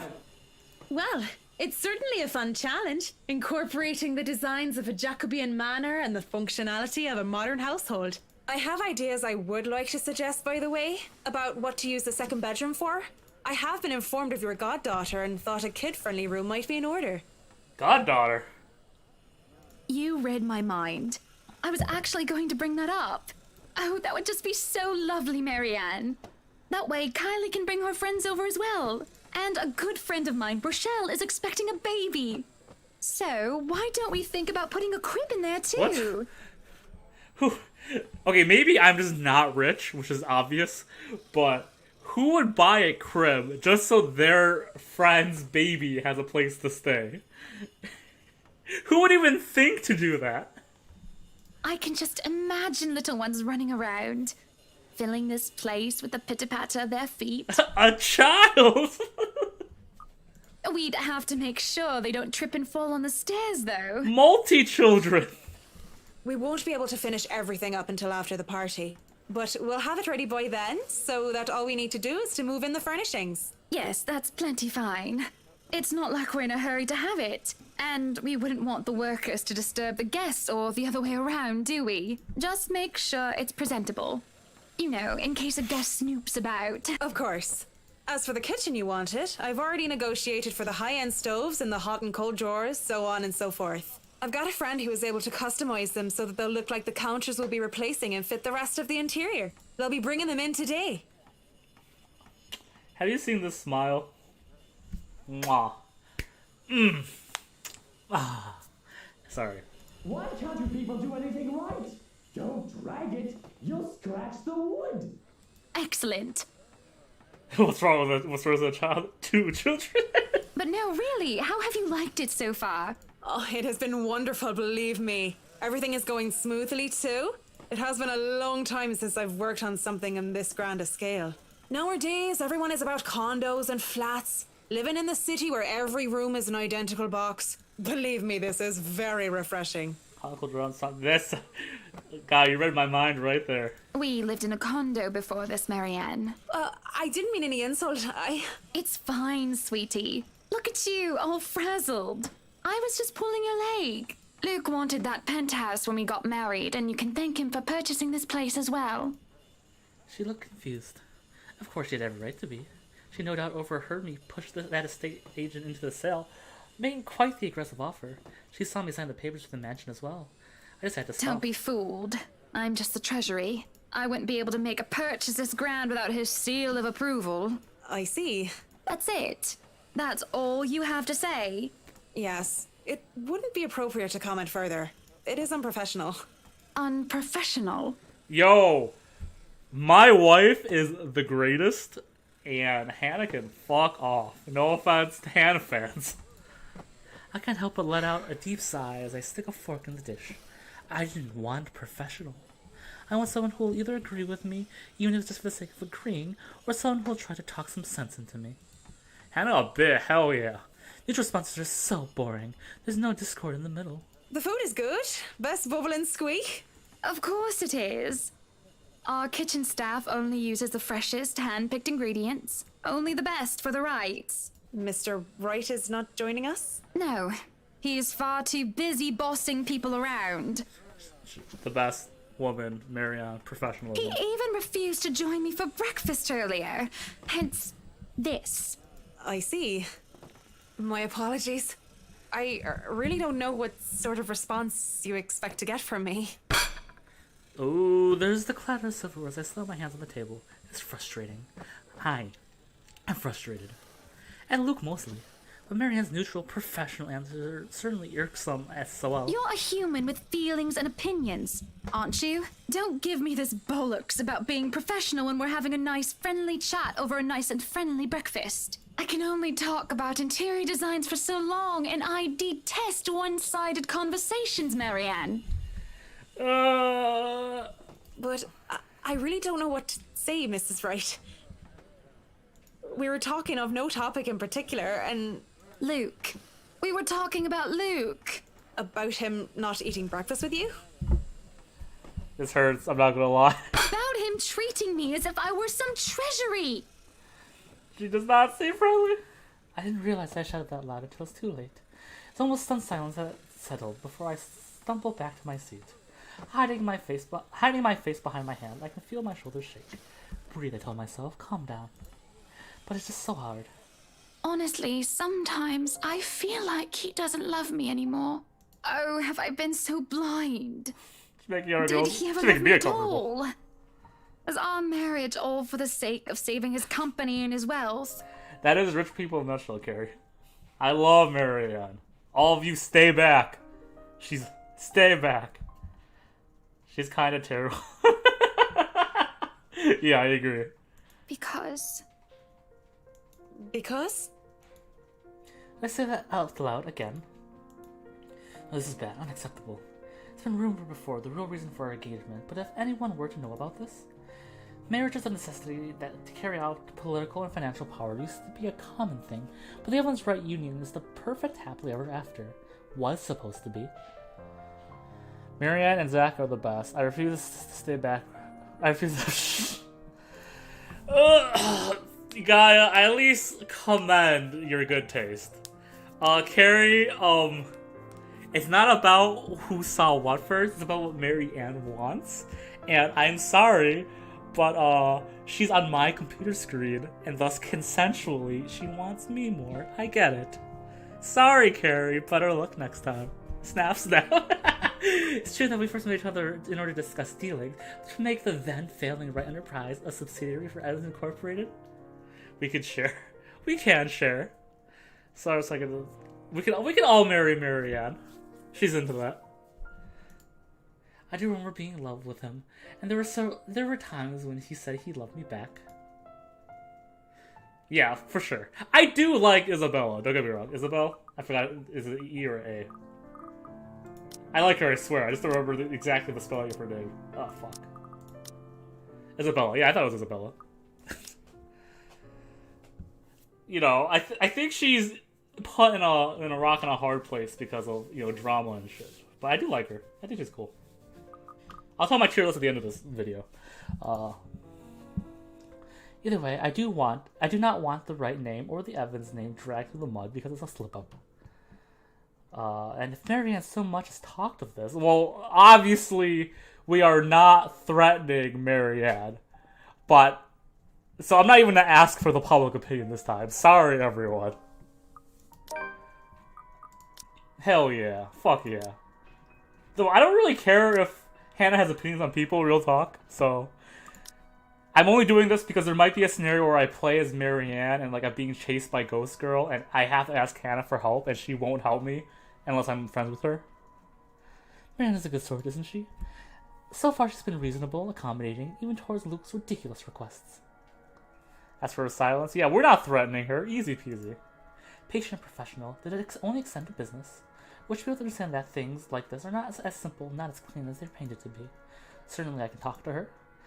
I won't speak a word, Mrs. Wright. Not only am I contractually obliged to, it would also go against my principles. This is no one else's business but your own, and it should be kept between the two of you. And whoever you wish to seek counsel from. Please, Marianne. You have to understand these sort of affairs. If anyone were to know this, they could just twist it and we'll be ruined. All I ask for is your silence on the matter. If I am to be frank, Mrs. Wright, this isn't new for me. You aren't the first, and you certainly won't be the last to have complicated dealings. Simple and clean is the way that you're making me feel tonight. It's hard to let it go. Hold me. Sorry. I'm sorry. I didn't mean to scream the mic.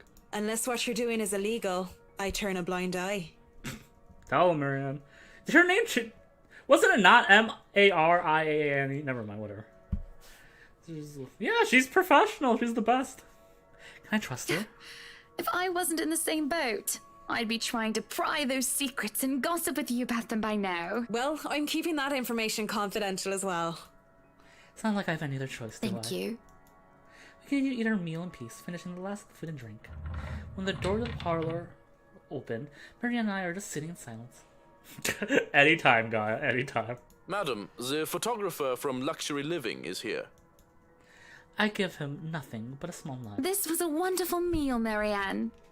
You're free to return to your duties. Isn't the photographer from Luxury Living Zach? Am I wrong on that? I must excuse myself. Yes, Hannah just doesn't get her name right because she's rich. Yeah, I just, it's the official wording thing. So I always miss it when they change the name text. No, it's illegal to turn.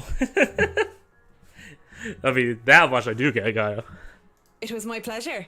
And thank you for the food as well. Making my way downstairs, I look back and see Marianne give me a nod and a small smile. That certainly put me in lighter spirits. Interview with Luxury Living. That is today, isn't it? Let me save. Bam. Zach, I'm scared. It's gonna be worse. Sweats hard. Oh yes. People have caught wind of our new mansion, and the very moment we left the open house, Lucas boasted he could acquire the property in no time and allowed a photo shoot for an interior designer magazine to be scheduled today. Well, there were complications, but it took longer than it usually does for us. Hopefully, I won't have any other unfortunate slip-ups with someone who isn't bound by confidentiality. The mansion grounds have been one of the first things to be fixed up, aside from the bedroom. Although it's still a work in progress, it had a promising start, and I can already see the flowers patches. Luke's favorite daffodils, interesting flower to pick, stand out easily, having been transplanted from the pots that used to litter the rooftop of our penthouse. Why, if the moving crew thought that Luke had been hard on them, they clearly didn't see the landscaper on his way out. The man looked like he was ready to faint, and Luke seemed ready to kill him by the end of their discussion. Hey, I think I called it! It is the gardens that I see him standing near the flowers in quiet admiration. He's hard to miss. The hulk of a man that clearly did not belong, and the big backpack of suitcase he was with him makes him look much larger. It's a peculiar sight, seeing someone who looks like he does handling little delicate things with such care. looks up from the guards and does a double take before a friendly face replaces his serene expression. Miss Wright, yeah? Hi, Zachary Steele here from Luxury Living, ma'am. Hope you weren't waiting too long. But it looks like you're still moving in, huh? Thought for a second there my calendar was wrong and I came here too early. It's Zach! Every time this I feel like we're halfway down her path, if even. Like, I feel like Isabel's path was really long too, so I don't know. You look familiar. Have we met? I have a very wide social circle, so everyone looks familiar at one point or another. But one thing I remember something that stands out like him. The struggle to recall must have been evident on my face as he quickly and kindly answered my question. Oh, I was with Isabella, your estate agent, when she had the house blessed. Ah, this is after that, right. Oh yes, that's right. Small world, isn't it? Should have known you were Miss Wright. The one and only. Welcome, welcome to Maison de Wright. And yes, we've been in the process of moving in as we were delayed.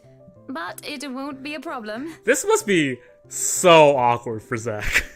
Like, 1,000% more awkward than anything else in this game so far. They're just adding a few things here and there, and you should still be able to do your work. Where's the rest of your crew then, Mr. Steele? Zach is fine, please. Mr. Steele makes me feel like I'm a mascot for a cleaning product. Anyway, I'll be your one-man crew for today.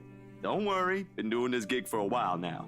You must be quite the veteran to handle this on your own. We've had a full crew coming into our penthouse the last time we were covered in your magazine. He's very professional about this. Veteran? Oh, your words are too kind, Miss Wright. Hannah, if I get to call you Zach, you have my permission to call me Hannah. Alrighty then. Anyway, I'm no veteran, but I know my camera well enough to make sure this is a good shoot. You can trust me on that, Miss Wright. Hannah. Monsieur de la photographe. Zachary proves quickly enough that I can, in fact, trust him. His skills with the camera experience is interesting at the very least.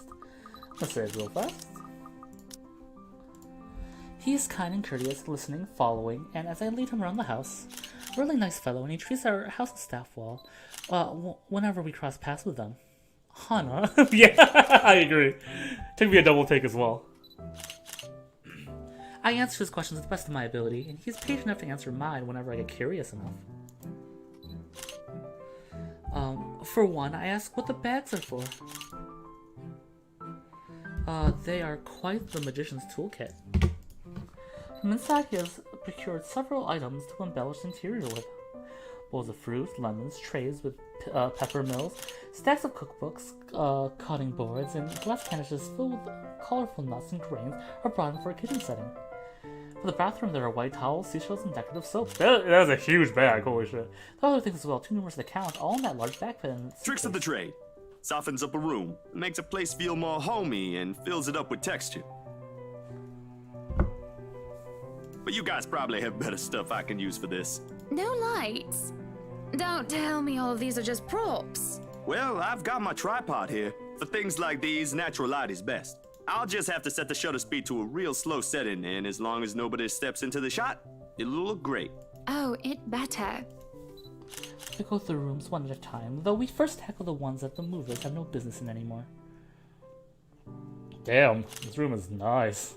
The ballroom needs a little preparation with its grand design, although there is some trouble at first with the wide open space and pictures being backlit.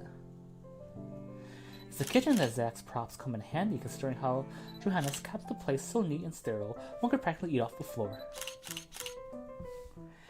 We carry on, touring the house and taking pictures of where we can, with exception to the rooms which have yet to gain any purpose or design. Too bad I can't take a sneak peek at his photos yet. Funnily enough, he's using a traditional camera. I didn't know film still existed. But the way he speaks, however, I can see that he knows enough about his craft that I'm not too worried about botched photographs. I imagine photography must be cathartic for him, judging by how at ease he looks while taking pictures. There are small snippets of conversations in between the clicking of the camera. He even goes far as to ask about these terminologies like shutter speeds and aperture when I ask him about technical aspects. I can't quite see the pictures it is made, much like when I watch artists paint on their canvases. But while watching someone passionately practicing their craft, such as this, is exciting in its own way. Going through the many rooms has been quite the exercise for both of us. Despite that, he's been so nice and I find myself putting on my best smile. But it is as we're taking pictures in the fire that everything comes to a standstill for a moment. Just a moment. And had I not been paying attention, I wouldn't have even noticed. It's merely a split second when Zach's rhythm was put to a halt. Not the twist I expected! His fingers don't move to release the shutter. And yet he doesn't even put the camera away from his face, gaze still firmly fixed through the viewfinder. His hands shake and there is a light sheen of sweat on his forehead. Zachary? Say from the boy. No response. Zach? Is something the matter? Lowering his camera, he blinks, stares at something behind me before shaking his head. Turning around, though, I see nothing that could have gotten his attention. Oh, no, there's nothing wrong. I just remembered something that's all. Let's get back to the pictures. Can you move a bit more to the left, yeah? I struggle to respond this time. There's a sudden weight on my back and an indescribable tightness around my throat. Everything stops. And everything starts again as I manage to choke out. If you're sure. I don't know what just happened. It was probably just a dizzy spell. I'm fine. And he said he's fine. We continue at the same pace as before, though it's an unspoken agreement that we will not talk about what happened. So, is this a full-time job for you then?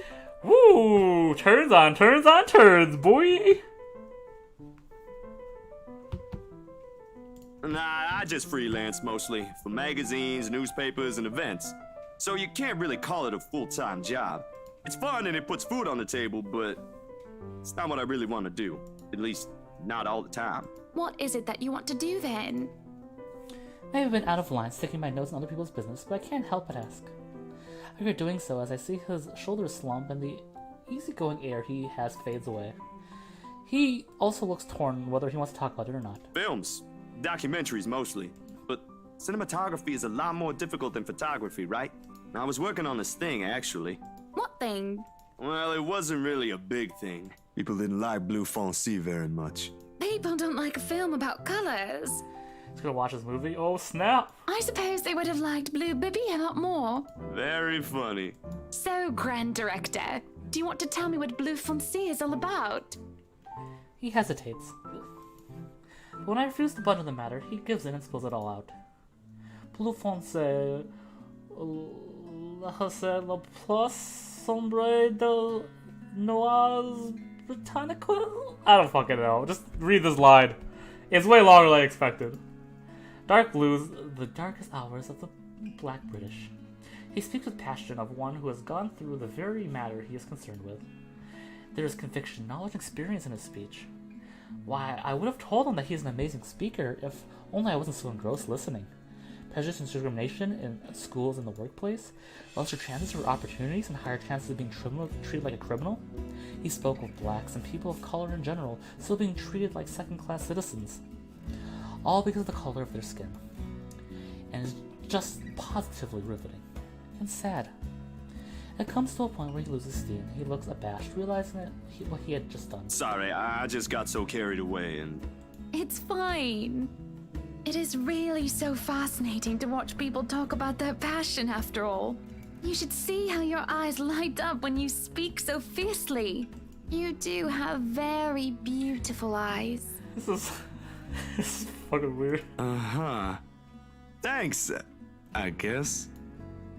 I want to say that I understand where he's coming from, but I really don't, do I? I was born with a silver spoon in my mouth, and I've lived a charmed life. I haven't been perfect, but the difficulties I've been through pales in comparison to what others describe on a daily basis. I certainly don't know what I would have fared were any different. But I still met Luke and he still loved me if I were any less. What was your home like? These things you talk about. It sounds like you... Stay away from her boy. It's a fucking weird ass ship, real talk. Well, I don't mean to pry, I mean. Live with my older sister and my grandparents. We had a shop selling all sorts of things below our flat. And well, I was one of the few non-white, non-British students in class. Okay, so he's not British. Do we know that? Do we know that? I feel like it's new to me, at least, so. I didn't get pushed around or anything straight up. Even then, I was one of the biggest kids around. I mean, probably based on accent, I could have assumed that, but, you know, it's hard to say with these games. But a pencil and notebook would go missing, you know? Oh, that I knew. Children can be so cruel at times. A Of course, it may be slightly different from the story when you have personal guards and the stolen item's not a pencil but an expensive heirloom. So what about you? How you liking your new house? Yeah, he didn't have an Pretty accent. impressive. It's true. Yeah, I probably should have assumed he was not British based on that, but I don't know. You never know. It's nice, I suppose. You suppose? Not big enough? What? No, oh, don't be a bully. It's just that. I understand if you don't want to talk about it. I was a little girl, all dolled up and treated like fragile porcelain, with nursemaids waiting to me hand and foot. Yeah. Okay, I wasn't sure if it was specifically stated yet, but I didn't know if he was American. I assumed he was American because, you know, from America, but by from America, I mean me, obviously. But I assumed he was not British, too. But it's good to know we have official confirmation. All the material positions anyone could ever want, I could ask for on a whim, and it would be handled to me just like that. But I barely saw my parents, just goodbye kisses in the morning, before they went off to who knows where they needed to next. I saw them more often on the telly or in the papers than I ever did in person. I remember my old house. It was a lot like this one. Big walls and big halls, but nobody in it. Not really. No problem, Carrie. It's all good. It's all good. Yeah, some people I have my I swear I clicked out of the game. I have my latency at ultra low, so I don't know why it's like that. I have it as no lag, so I don't know if it's Streamlabs, if it's something else. It's me clicking away from the game. It makes you think how alone you are. But the mood overcomes us. There's a moment where neither of us are sure of how to go on from there. Things have gotten quite a bit too personal, yet it isn't wholly uncomfortable, like as if we have been friends before. Well, that's normal, ain't it? You just moved here. You'll make home out of it yet. He certainly makes it easy to believe that. My childhood house is indeed a lot like this one. Just as large and extravagant, and just as empty. I hope he's right. So, Monsieur le Photographe, you've covered the one and only Ermengarde mansion. It's my TV, so I know things are a little later than they happen. Yeah, well, once again, it's so weird. I wish I could do something about it, but I'm not sure if I can. What's next on the agenda? The interview? Boring. It's an interior design and housing magazine. And they want to know what Miss Wright has to say about her interior design and house. Honor Wright thinks she bought a magnificent house that she can certainly brag about. Blah, blah. Boring. You know what they should print more of? I watched an interesting documentary the other day. Bleu Foncé, the darkest hours of the Black British. I recommend you watch it. Those are the things that people should know about. Yeah, I don't think I can fix it either. What do they care if I use a purple or green bowl of fruit in my kitchen? People, right? Oui. People are shite. What do you think? Do I look good with this angle? I strike a pose while he's being busy, looking taken aback for a moment, probably not expecting me to just go and say such a crass word. But he recovers quickly, and after snapping a few shots, he grins. Yeah, vous êtes belle. You want copies of these ones? Yes, please. So, the big boy knows French. You must have wooed a few ladies. Unless you're into gents. Either way, French is, after all, the language of romance. Oh, I don't know about quoting fancy poetry, but I've made lunch for a girl before, and they did like that fancy French cuisine. Can you cook your best? Bouillabaisse? Takes place before Isabella shows up. No, this definitely takes place after it, because they mentioned that they saw it with the priest. This definitely takes place. I don't think Luke is aware of what's happening right now either. I could cook just about anything as long as I know the recipe. C'est magnifique. It's been too long since I had a nice and proper chat with a good friend. No, Lee certainly is not a good friend. And although we've just met Zachary, he's the sort of person who could probably befriend anyone.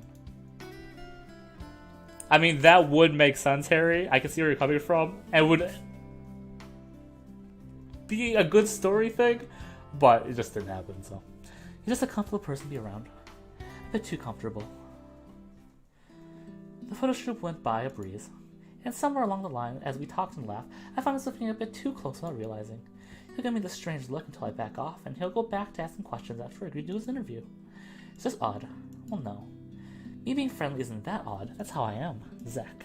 Zachary is the one that's being odd. Why, anyone would absolutely welcome the extra attention I give them. He, on the other hand, looks almost flustered about it. Should be used to different personalities by now, having to deal with various people where he works. And if not, he needs to start. Perhaps nobody has shown him attention of this kind, but he's a big boy. He should be able to handle me. All it is a friendly touch here, a pretty smile there, and gentle sway of the hips as I move around. Zach grew more rad every time he noticed. Not being mean, I find enjoyment in seeing him unravel. Perhaps. That's not during the interview and beyond that. There's nothing wrong with what we're doing, right? Zach and I are just having a playful, friendly chat while enjoying the outside view. At least that's how I see it. I'm sorry, but I'm really getting distracted. Could you maybe stop doing that? Stop? I'm not sure if I want to, though. I know what I would pick in this scenario, but let's see if the crowd agrees with me.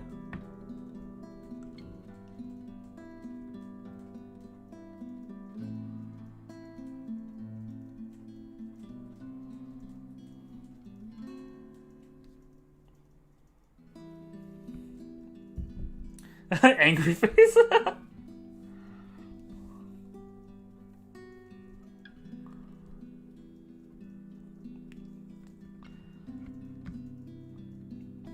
No means stop it. I don't know what angry face means. I assume it's a oops. Her character definitely would continue, but I feel like stopping it is what Zach wants, so Zach would like you more. In character-wise, I agree with you, Melissa, 100%. But yeah, I'm gonna agree with stop it because no does mean no. We'll see. I think Zach will like him more. I just think she will be happy, but her relationship meter is not really that important in this. So get fucked me. I'll stop if it makes you uncomfortable, sweetie. Sorry. No, I should be the one apologizing. Why, you're a shy one, aren't you, big guy? It's not that, but... Yeah, we're on the same page, I get it. He gestures to the ring on my finger, and lets the fact of the matter hang heavily between us. Being told implicitly that I am too forward is not a common occurrence. I think I'm more stunned by the fact you point out rather than, well, being rejected. Not that anything is going to happen between us in the first place. It's just going to be some harmless flirting, right? So, you've never had a girlfriend? No. No boyfriend either. Just in case you were gonna ask for that one next. And you haven't even had your first kiss? What the fuck? Not a one, ma'am. What? Nani? Do you want to have your first kiss today? What the That's not even you carry. I can't help it. I really can't, and I'm going to apologize lots later. Surely by the catty smile on my face, it's obvious I'm just pulling his leg. The laugh I feel that contains certainly gives it away if it isn't obvious. But still, he lights up in embarrassment, stammering and sputtering objections. Let me look at this new real fast. Yeah, he liked the not harassment. She didn't stop at all. You're married, and this will be extremely unprofessional. Oh, Zach. I never said I would kiss you, silly. Oh, Johans! No, what? No. Don't call your butler. She's Hannah. This is how my first kiss with a girl went. Whoa, Jim! Book one, damn! That would be for the better. I don't think his husband would appreciate it if I made him kiss another man. I just got info dumped really hard in a teasing moment. Johannes is gay? Yeah, that's cool. I do not think you can hear us from here either. But it is hard to think you're not taken, Zachary. Why, whoever becomes your girlfriend will be so lucky to have you. You can cook and take wonderful photographs. Wonderful meals and wonderful memories. I can play guitar too. You can? Oh my. Wonderful serenades as well then. Perhaps I can find a young lady who deserves a fine, strapping young gentleman like yourself. Let's not get carried away. Besides, I gotta be going. It's getting late and I got someplace else to be. A shame. I will be expecting you again soon, I hope. For a copy of my photographs, yes? Yeah, this game has mad good representation, I feel. Like, look at the journal real fast. Like, Isabella, Filipino, Hannah, white, whatever. Zach is black. I'm sorry, I was thinking Ashton for some reason. I was looking at Zach. Ashton is Asian. Rebecca is white, I guess. Marianne, I think, is Welsh officially, which is pretty rare. And Luke is Demon Spawn, which is, you know, rare in representation. So there you go. Of course. I'll even deliver them personally. Just, you know, don't try to make me kiss your butler when I drop by.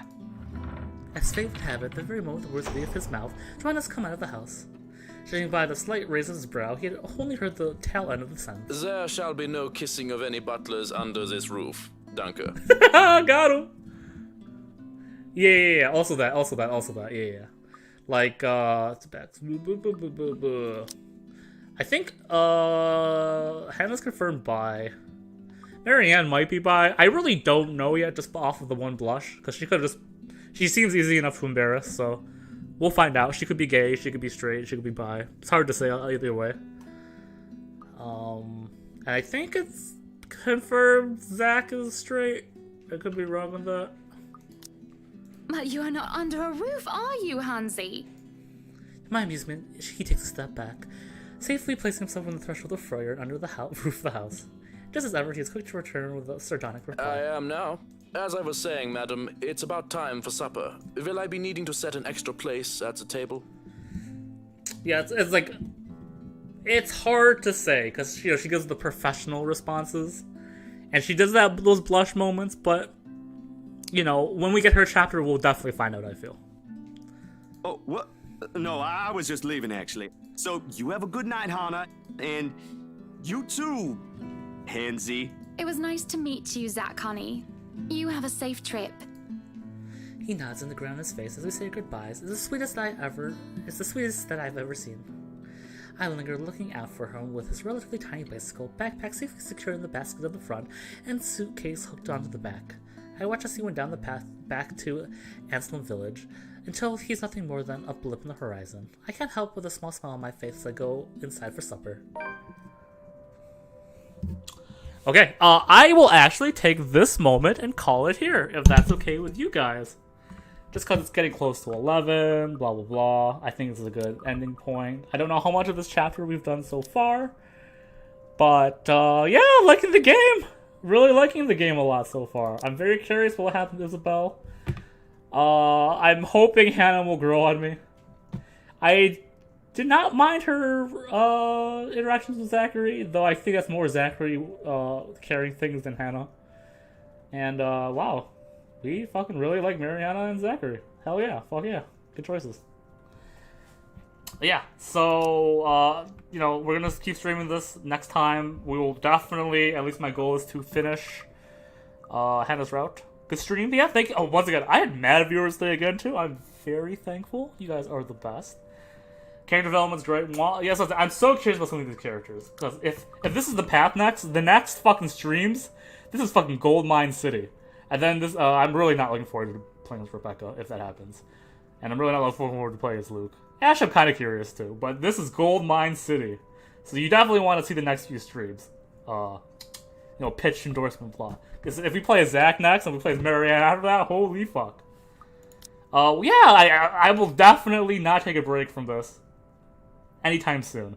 So let's get this done ASAP. You the Joe, you're the best, baby. But yeah, same time next week, we will be playing more of The Letter. I'm liking it a lot. Pretty scary game, and I'm sure the scares are gonna go on and on and on. So yeah, until then, have everyone a great night. I will see you soon. Chat with me if you want to gossip about the game or life in general. And until then, bye.